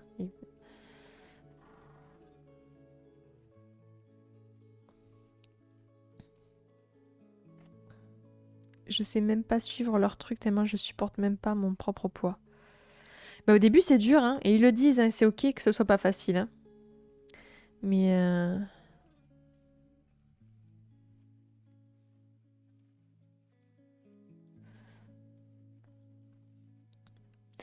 en tout cas, bon, sache que eux, ça fonctionne. Et je vais payer 47 € pour 2 mois, mais en gros, je peux réutiliser les séances. Là, ce que je compte faire, c'est que dès que je finis mon programme, je vais boucler toutes les séances, donc les refaire. Et jusqu'à qu'il sorte un prochain programme, parce que j'aime bien l'idée quand même de se retrouver en live en même temps avec 3000 personnes, donc je trouve ça cool. Et je suis hyper contente du résultat que j'ai en fait avec eux. Donc, et puis j'aime leur énergie, ils sont trop chouchous, je les adore. Donc voilà, donc si je peux vous conseiller, parce que ça a fonctionné pour moi, faites-le, et là vous avez zéro excuse. Vous pouvez le voir en rediff, vous pouvez le voir avec des gens, donc c'est pour ceux qui disent ouais mais j'ai besoin de gens, et ben vous mettez dans le feu, vous mettez ouais feu, vous marquez les petits smileys pendant dans le live, vous chauffez tout seul quoi. Et puis c'est 30 minutes par jour quoi, c'est rien du tout, et même pas les week-ends, c'est genre juste en semaine. Donc zéro excuse. Zéro excuse. C'est My Fit Challenge Summer Shredding 2, mais My Fit Challenge, en fait, il change de nom pour le reste. Ça dépend, là, c'était pour l'été. Là, je pense que pour la rentrée, il y aura encore d'autres trucs, voilà.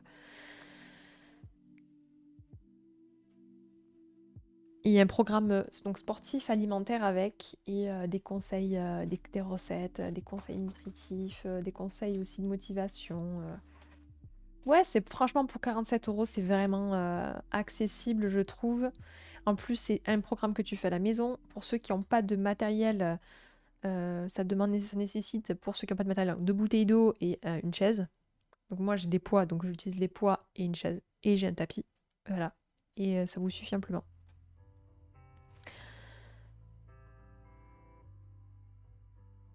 Alors, la maison bleue est à gauche de la maison rouge. À droite. La maison bleue est à gauche. Et la maison rouge à droite.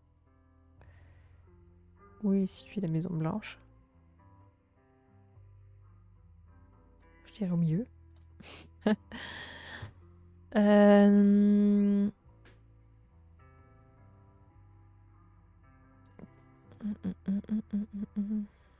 Coucou Tony. Team Zero excuse, no pain no gain. No pain no tartine, j'aime bien cette expression. C'est rééducation totale et c'est pas ça qui fait perdre puisque j'ai perdu en commençant le sport de suite ensuite. Moi je sais que par exemple augmenter le niveau de protéines dans mon alimentation, j'ai une alimentation qui est très saine de base, mais augmenter les protéines dans mon alimentation, j'ai eu un résultat de fou sur mon corps. Donc voilà. Je sentais voilà, qu'il fallait que je rééquilibre juste ça et j'ai arrêté de consommer des farines blanches ou quasi... genre pain blanc terminé pour moi. Pain complet ou rien.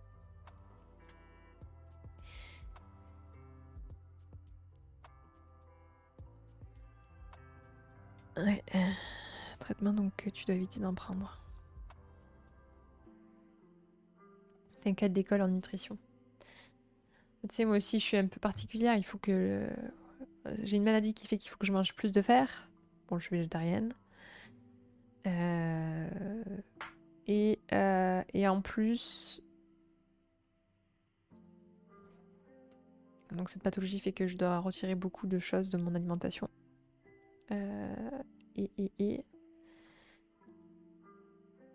je sais plus ce que je voulais dire. Bref, voilà.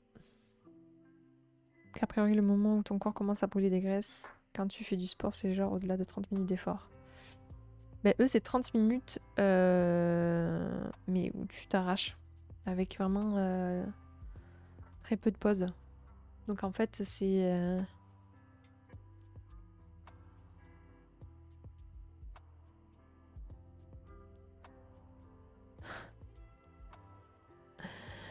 D'accord, Perish Woman, merci pour cette information.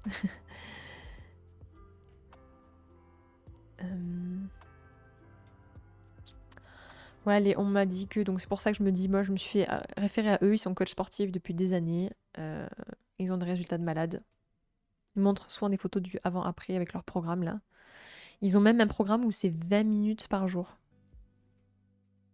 Et ce qui est fou, c'est que vous savez, quand j'ai eu, pour ceux qui avaient suivi, bon, je me suis fait vacciner pour le Covid. Et la deuxième injection, j'ai eu des... J'étais dans un état grippal pourri pendant 2 jours. Et en fait, quand du coup, j'ai pas pu tenir mon programme à ce moment-là. Donc j'ai mis en pause et je l'ai repris, j'ai rattrapé le week-end. J'ai fait mes mensurations. Je continue à perdre en fait, malgré le fait que je fasse plus de sport. Et voilà. Oui, après le deuxième vaccin. Le premier, j'ai eu juste un engourdissement du bras. Le deuxième, j'ai eu état grippal pendant 2 jours. Et, mais genre lock au possible. Et maintenant, c'est bon. Tout va bien. Genre grosse fatigue, mal au crâne, un peu frais, mais surtout beaucoup de courbatures et des nausées. Les nausées, c'était chiant. La nuit, déjà que t'es fatigué parce que t'es mal et t'as envie de dormir toute la journée. J'ai eu ça pendant 2 jours. J'ai fait ma deuxième injection hier et ça passe crème. J'ai rien du tout à part une légère douleur au bras. Ça dit que c'était hier, ouais. Bah écoute, tant mieux, hein.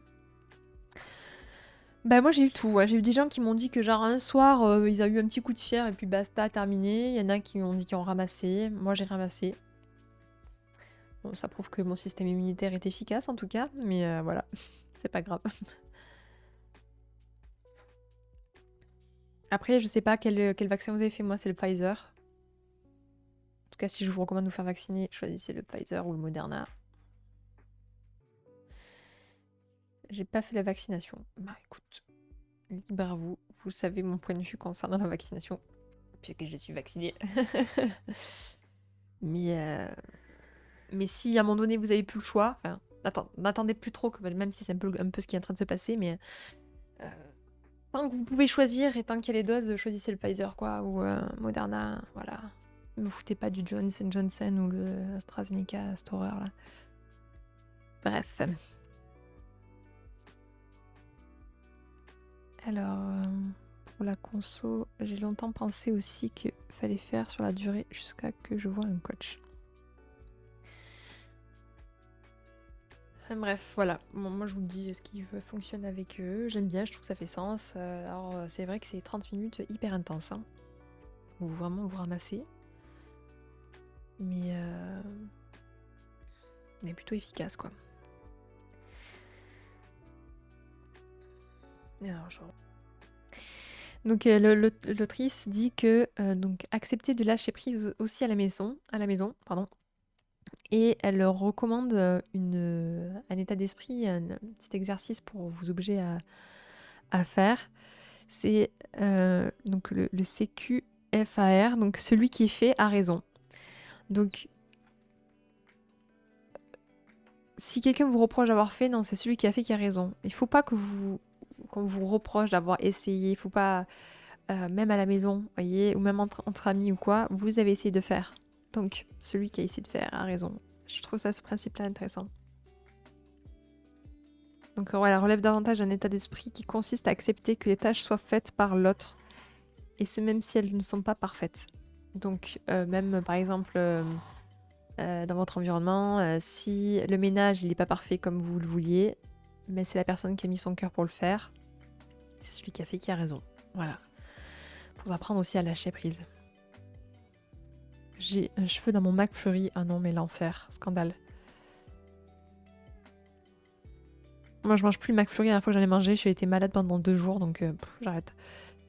Ça faisait 10 ans que j'avais pas mangé un McFlurry, j'en ai mangé, j'étais malade. Bon, je me suis dit, bon, bah, c'est reparti pour 10 ans.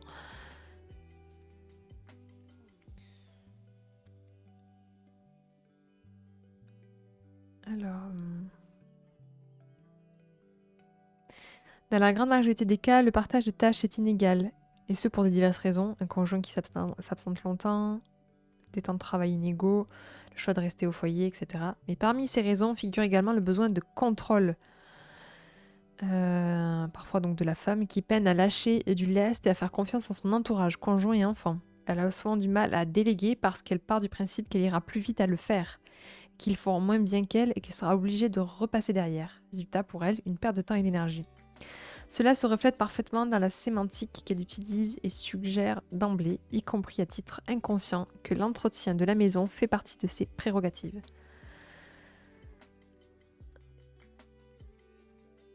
Voilà. Donc, si chez vous aussi les tâches domestiques sont un sujet épineux, interrogez-vous sur votre niveau d'exigence et celui de votre conjoint. N'oublions pas que c'est pas votre conjoint qui est censé vous aider, ou votre partenaire, pour celui qui reste plus longtemps. Bon, à la maison, on est d'accord, mon compagnon travaille plus que moi pour subvenir aux besoins de notre famille. Oui, je m'occupe plus de la maison. Mais mon compagnon ne m'aide pas. Il fait ce qu'il a à faire. C'est mon compagnon, même lui me le rappelle. Parfois quand je lui dis « Ah mais merci d'avoir fait ça », il me dit « Mais c'est normal en fait, c'est ta part à me remercier ». Et ça, il faut le prendre aussi conscience. Pour toutes les mamans célibes ou les papas célibes, enfin pas célibes, mais je suis pas célibe, mais dans le sens seul à la maison, pardon. Seul à la maison et que le partenaire part travailler, etc. Vous faites une team, que vous occupez pendant le temps que la personne n'est pas là, de la maison ou des enfants, c'est ok, mais quand une fois vous vous retrouvez, c'est égal à égal, quoi.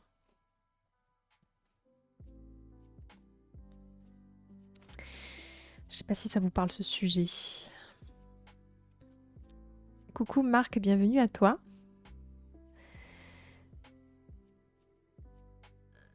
Alors...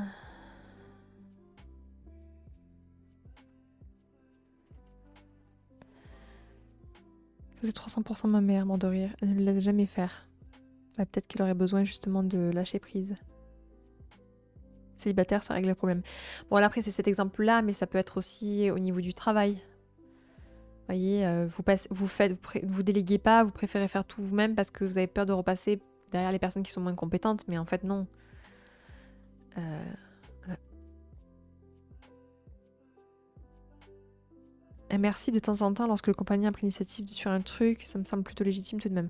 Oui, oui, mais c'était plus dans le sens où quand il m'a dit ça, il voulait vraiment souligner le fait que pour lui c'était normal, que j'avais pas passé mon temps à le remercier et que voilà, que c'est normal qu'il était là pour. Bien sûr, même s'il travaille toute la journée, c'est normal lui aussi qu'il participe à la maison et tout ça. Coucou à toutes les personnes qui arrivent. Voilà.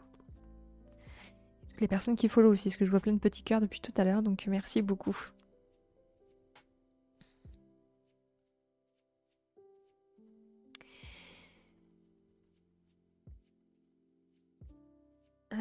Pif paf pouf.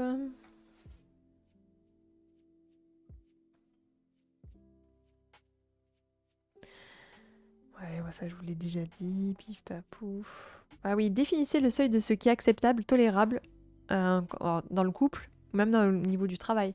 Genre, je peux tolérer que ce soit mal fait de cette façon-là, enfin voilà, que ce soit pas parfait sur ça, mais par contre ça pour moi c'est intransigeant. C'est ok même d'un point de vue managérial de faire ça au niveau du travail ou au niveau des amis. Suffisamment proche, qu'on soit clair, hein, mais voilà, de dire, bon, ben ça pour moi, le fait que quand on se donne rendez-vous à dîner à 20h, tu te pointes à 21h, c'est inacceptable pour moi. Vous voyez? Ah bon? Vous êtes obligé de follow pour participer? On nous met le couteau au... Ah! Mais ça doit venir...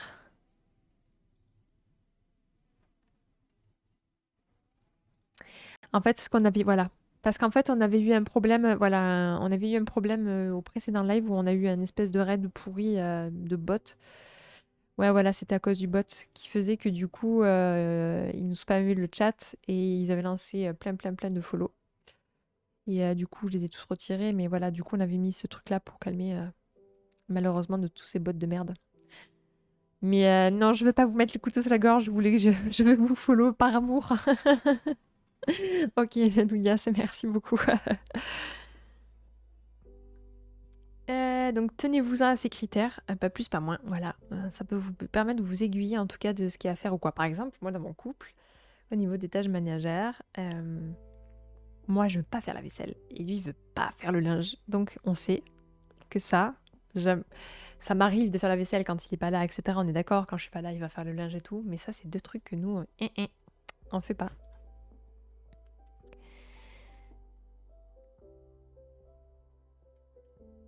Le couteau à beurre ça va encore, ouais, mais bon, quand même. On est là, je suis en mode Amanda Cocoon et je vous plante des couteaux à beurre sous la gorge. C'est pas mon genre. Et vous, avez-vous également besoin au travail comme à la maison que tout soit fait à votre idée? À quel point vous êtes des casse-pieds dans cette question en fait. Donc j'accepte la possibilité de l'échec et quand on ose, on se trompe souvent. Quand on n'ose pas, on se trompe toujours. Super slogan, je répète. Quand on ose, on se trompe souvent. Quand on n'ose pas, on se trompe toujours. On n'a pas rien sans rien. No pain, no gain. Qui ne tente rien à rien. Voilà. Tout genre de belles phrases qu'il faut que vous inondiez votre cerveau. Lancez-vous. Stop au perfectionnement. Il y a un super TEDx, je vous en ai souvent parlé de Eat the Frog. Je vais essayer de le retrouver là, je vais vous l'envoyer. Ça dépend sur quoi l'hygiène personnelle, c'est tolérance zéro. C'est beau. Ouais, c'est beau. Mieux-vaut avoir des remords plutôt que des regrets. Ouais, c'est clair. En plus, il n'y a jamais vraiment de remords en plus, quand on accomplit des choses. On se dit, ok, bah, j'ai essayé, mais la fois d'après, ça donne les crocs pour essayer une autre façon, en fait. J'ai horreur de l'hypocrisie mal intentionnée, tolérance zéro également. Je comprends aussi. Je comprends aussi. Je regarde l'heure. Il va falloir que j'y aille chercher ma fille.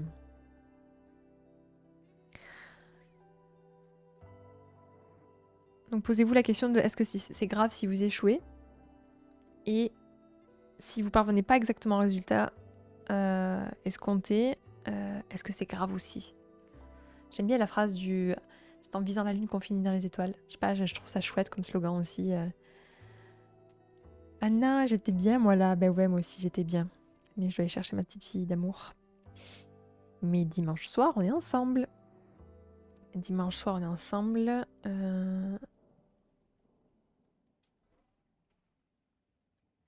Ah ouais, juste pour terminer, posez-vous la question, donc, que feriez-vous si vous n'aviez plus peur d'échouer? Ça, vous pouvez vous le noter.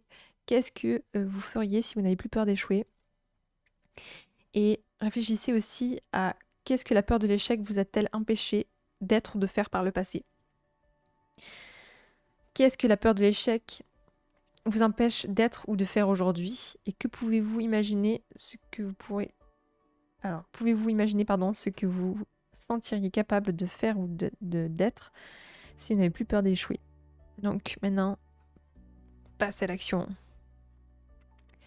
Passe à l'action. Draft. Essayez de créer un premier plan, en tout cas, de comment atteindre ça. Même s'il y a un échec au milieu, c'est pas le problème. En fait, essayez le gros objectif au petit palier pour l'atteindre. Yes, sky is the limit. Yes. Parfois, on vise la lune et on atterrit dans les poubelles du coin aussi. Oh, mais non! Faut pas voir ça comme ça, je sais. Mais bon, moi, tu diras, bon, bah du coup, je sais qu'en tirant de sa direction, je finis dans les poubelles. Peut-être qu'en tirant de l'autre côté, je vais vraiment finir dans les étoiles, en tout cas. Mais c'est sûr que si tu te lances pas, tu sauras jamais si tu as fini dans la lune, les étoiles ou ailleurs. Oula, la liste est longue. Bon, en plus, la liste est longue, ça suffit. Hein. Ah, tu veux que je redise la première? Alors, attends. Jack. Donc, que feriez-vous si vous n'aviez plus peur d'échouer? Deuxième question. Rétrospectivement, qu'avez-vous empêché d'être et de faire par le passé à cause de vos peurs de l'échec? Aujourd'hui et demain, qu'est-ce que vous ferez si vous n'avez plus cette peur, en tout cas? Et voilà. Et planifiez, faites-vous votre petit plan. En vrai, ce sont des questions très pertinentes. Mais bien sûr que ce sont des questions pertinentes. Pour ça que vous êtes ici sur ce live. C'est pour progresser et grandir encore. En tout cas, que je vous donne un petit centimètre pour vous sentir mieux dans votre corps et dans votre vie, c'est le but. Même si je prétends rien, moi je me base sur beaucoup de choses que j'ai appris. J'invente rien. Sinon, je m'appellerais Bouddha, mais c'est pas la réalité, donc voilà. C'est pas mal en vrai. Ouais.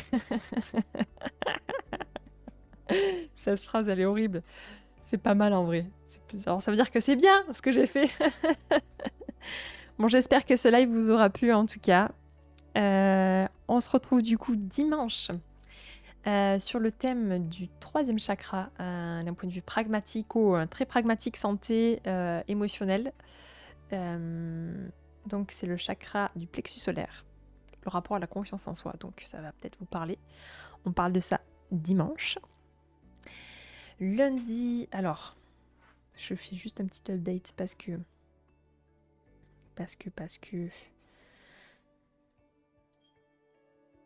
peut-être que lundi, selon comment je me chauffe, je vous dirai d'ici là. D'ici dimanche soir en tout cas. Peut-être que lundi... Attendez, on est où là? Tac, voilà, c'est ça. Peut-être que lundi, je vous ferai le live spécial abonné. J'avais dit que ce serait tous les 15 jours, parce qu'on l'a fait le lundi dernier. Mais parce que le 26, il n'y en aura pas. Donc je me dis peut-être pour compenser, je le ferai le live spécial abonné lundi et pas le 26. Et bon, vous verrez, il va y avoir la période des vacances qui va arriver, vous le savez. Et voilà. Et tous les vendredis, on parle de la procrastination. Jusqu'à que je finisse ce live. Enfin, jusqu'à que je finisse le livre, pardon. Ok, je reste follow, même si on m'a forcé. Mais tu verras, ça te fera du bien, mes petits lives. Tout ça pour se résumer à prendre de la distance vis-à-vis de ses peurs et de donner des objectifs très positifs. Merci, je sens que je vais dépasser les poubelles de très loin. Écoute, c'est tout ce que je te souhaite. Très bon live, merci Nakalen. Et juste, ça j'ai lu. Pareil qu'Arbolsan, mais écoutez les gars, ça me touche beaucoup que vous restiez là. Merci pour toutes les personnes qui continuent à follow là, en ce moment même. On se retrouve du coup dimanche. Je vais boire un coup en ton honneur, Nico. On se retrouve dimanche pour papoter. Pour toutes les personnes qui m'ont envoyé des messages que c'était long, etc. N'est-ce pas, Silly? La calonne, pareil. Vous m'envoyez ça par privé. Hein. Et je vous réponds ça avec grand plaisir. Dans le week-end, si je peux.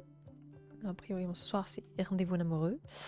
Mais bref. Vous savez que vous pouvez compter sur moi, je vais vous répondre. Ne vous inquiétez pas si je ne réponds pas tout de suite, parce que j'ai besoin parfois de structurer mes réponses.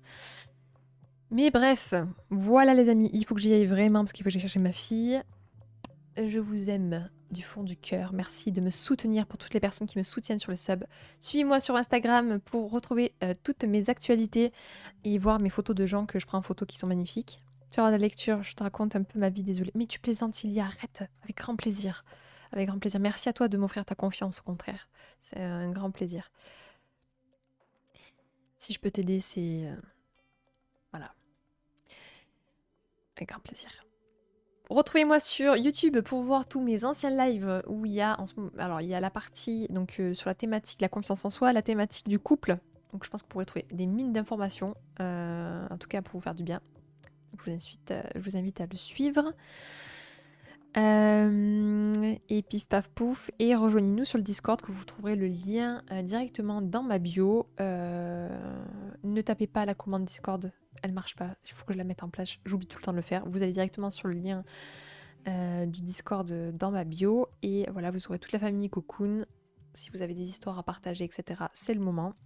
Vous pouvez le faire sur le Discord. Vous serez accueillis dans une ovation d'amour et de bienveillance. Et puis voilà. Est-ce que tout va bien pour vous? On se laisse. On se retrouve dimanche du coup. Je fais plein de bisous bisous. Et puis voilà, vous êtes au top. Et merci pour les follow, les subs. Et ben voilà, Nakalon, il a tout partagé dans le chat. Merci beaucoup Nakalon, c'est vraiment adorable. Plein de pattes de chat sur vous. Ouais. Et pensez à répondre voilà, au sondage concernant le prochain emote. Mais bon, je pense qu'on va partir sur des pattes des chats. Choupi a l'air très enthousiaste pour les pattes de chat. et puis voilà. Bon, allez les gars. Je vous embrasse. À très vite.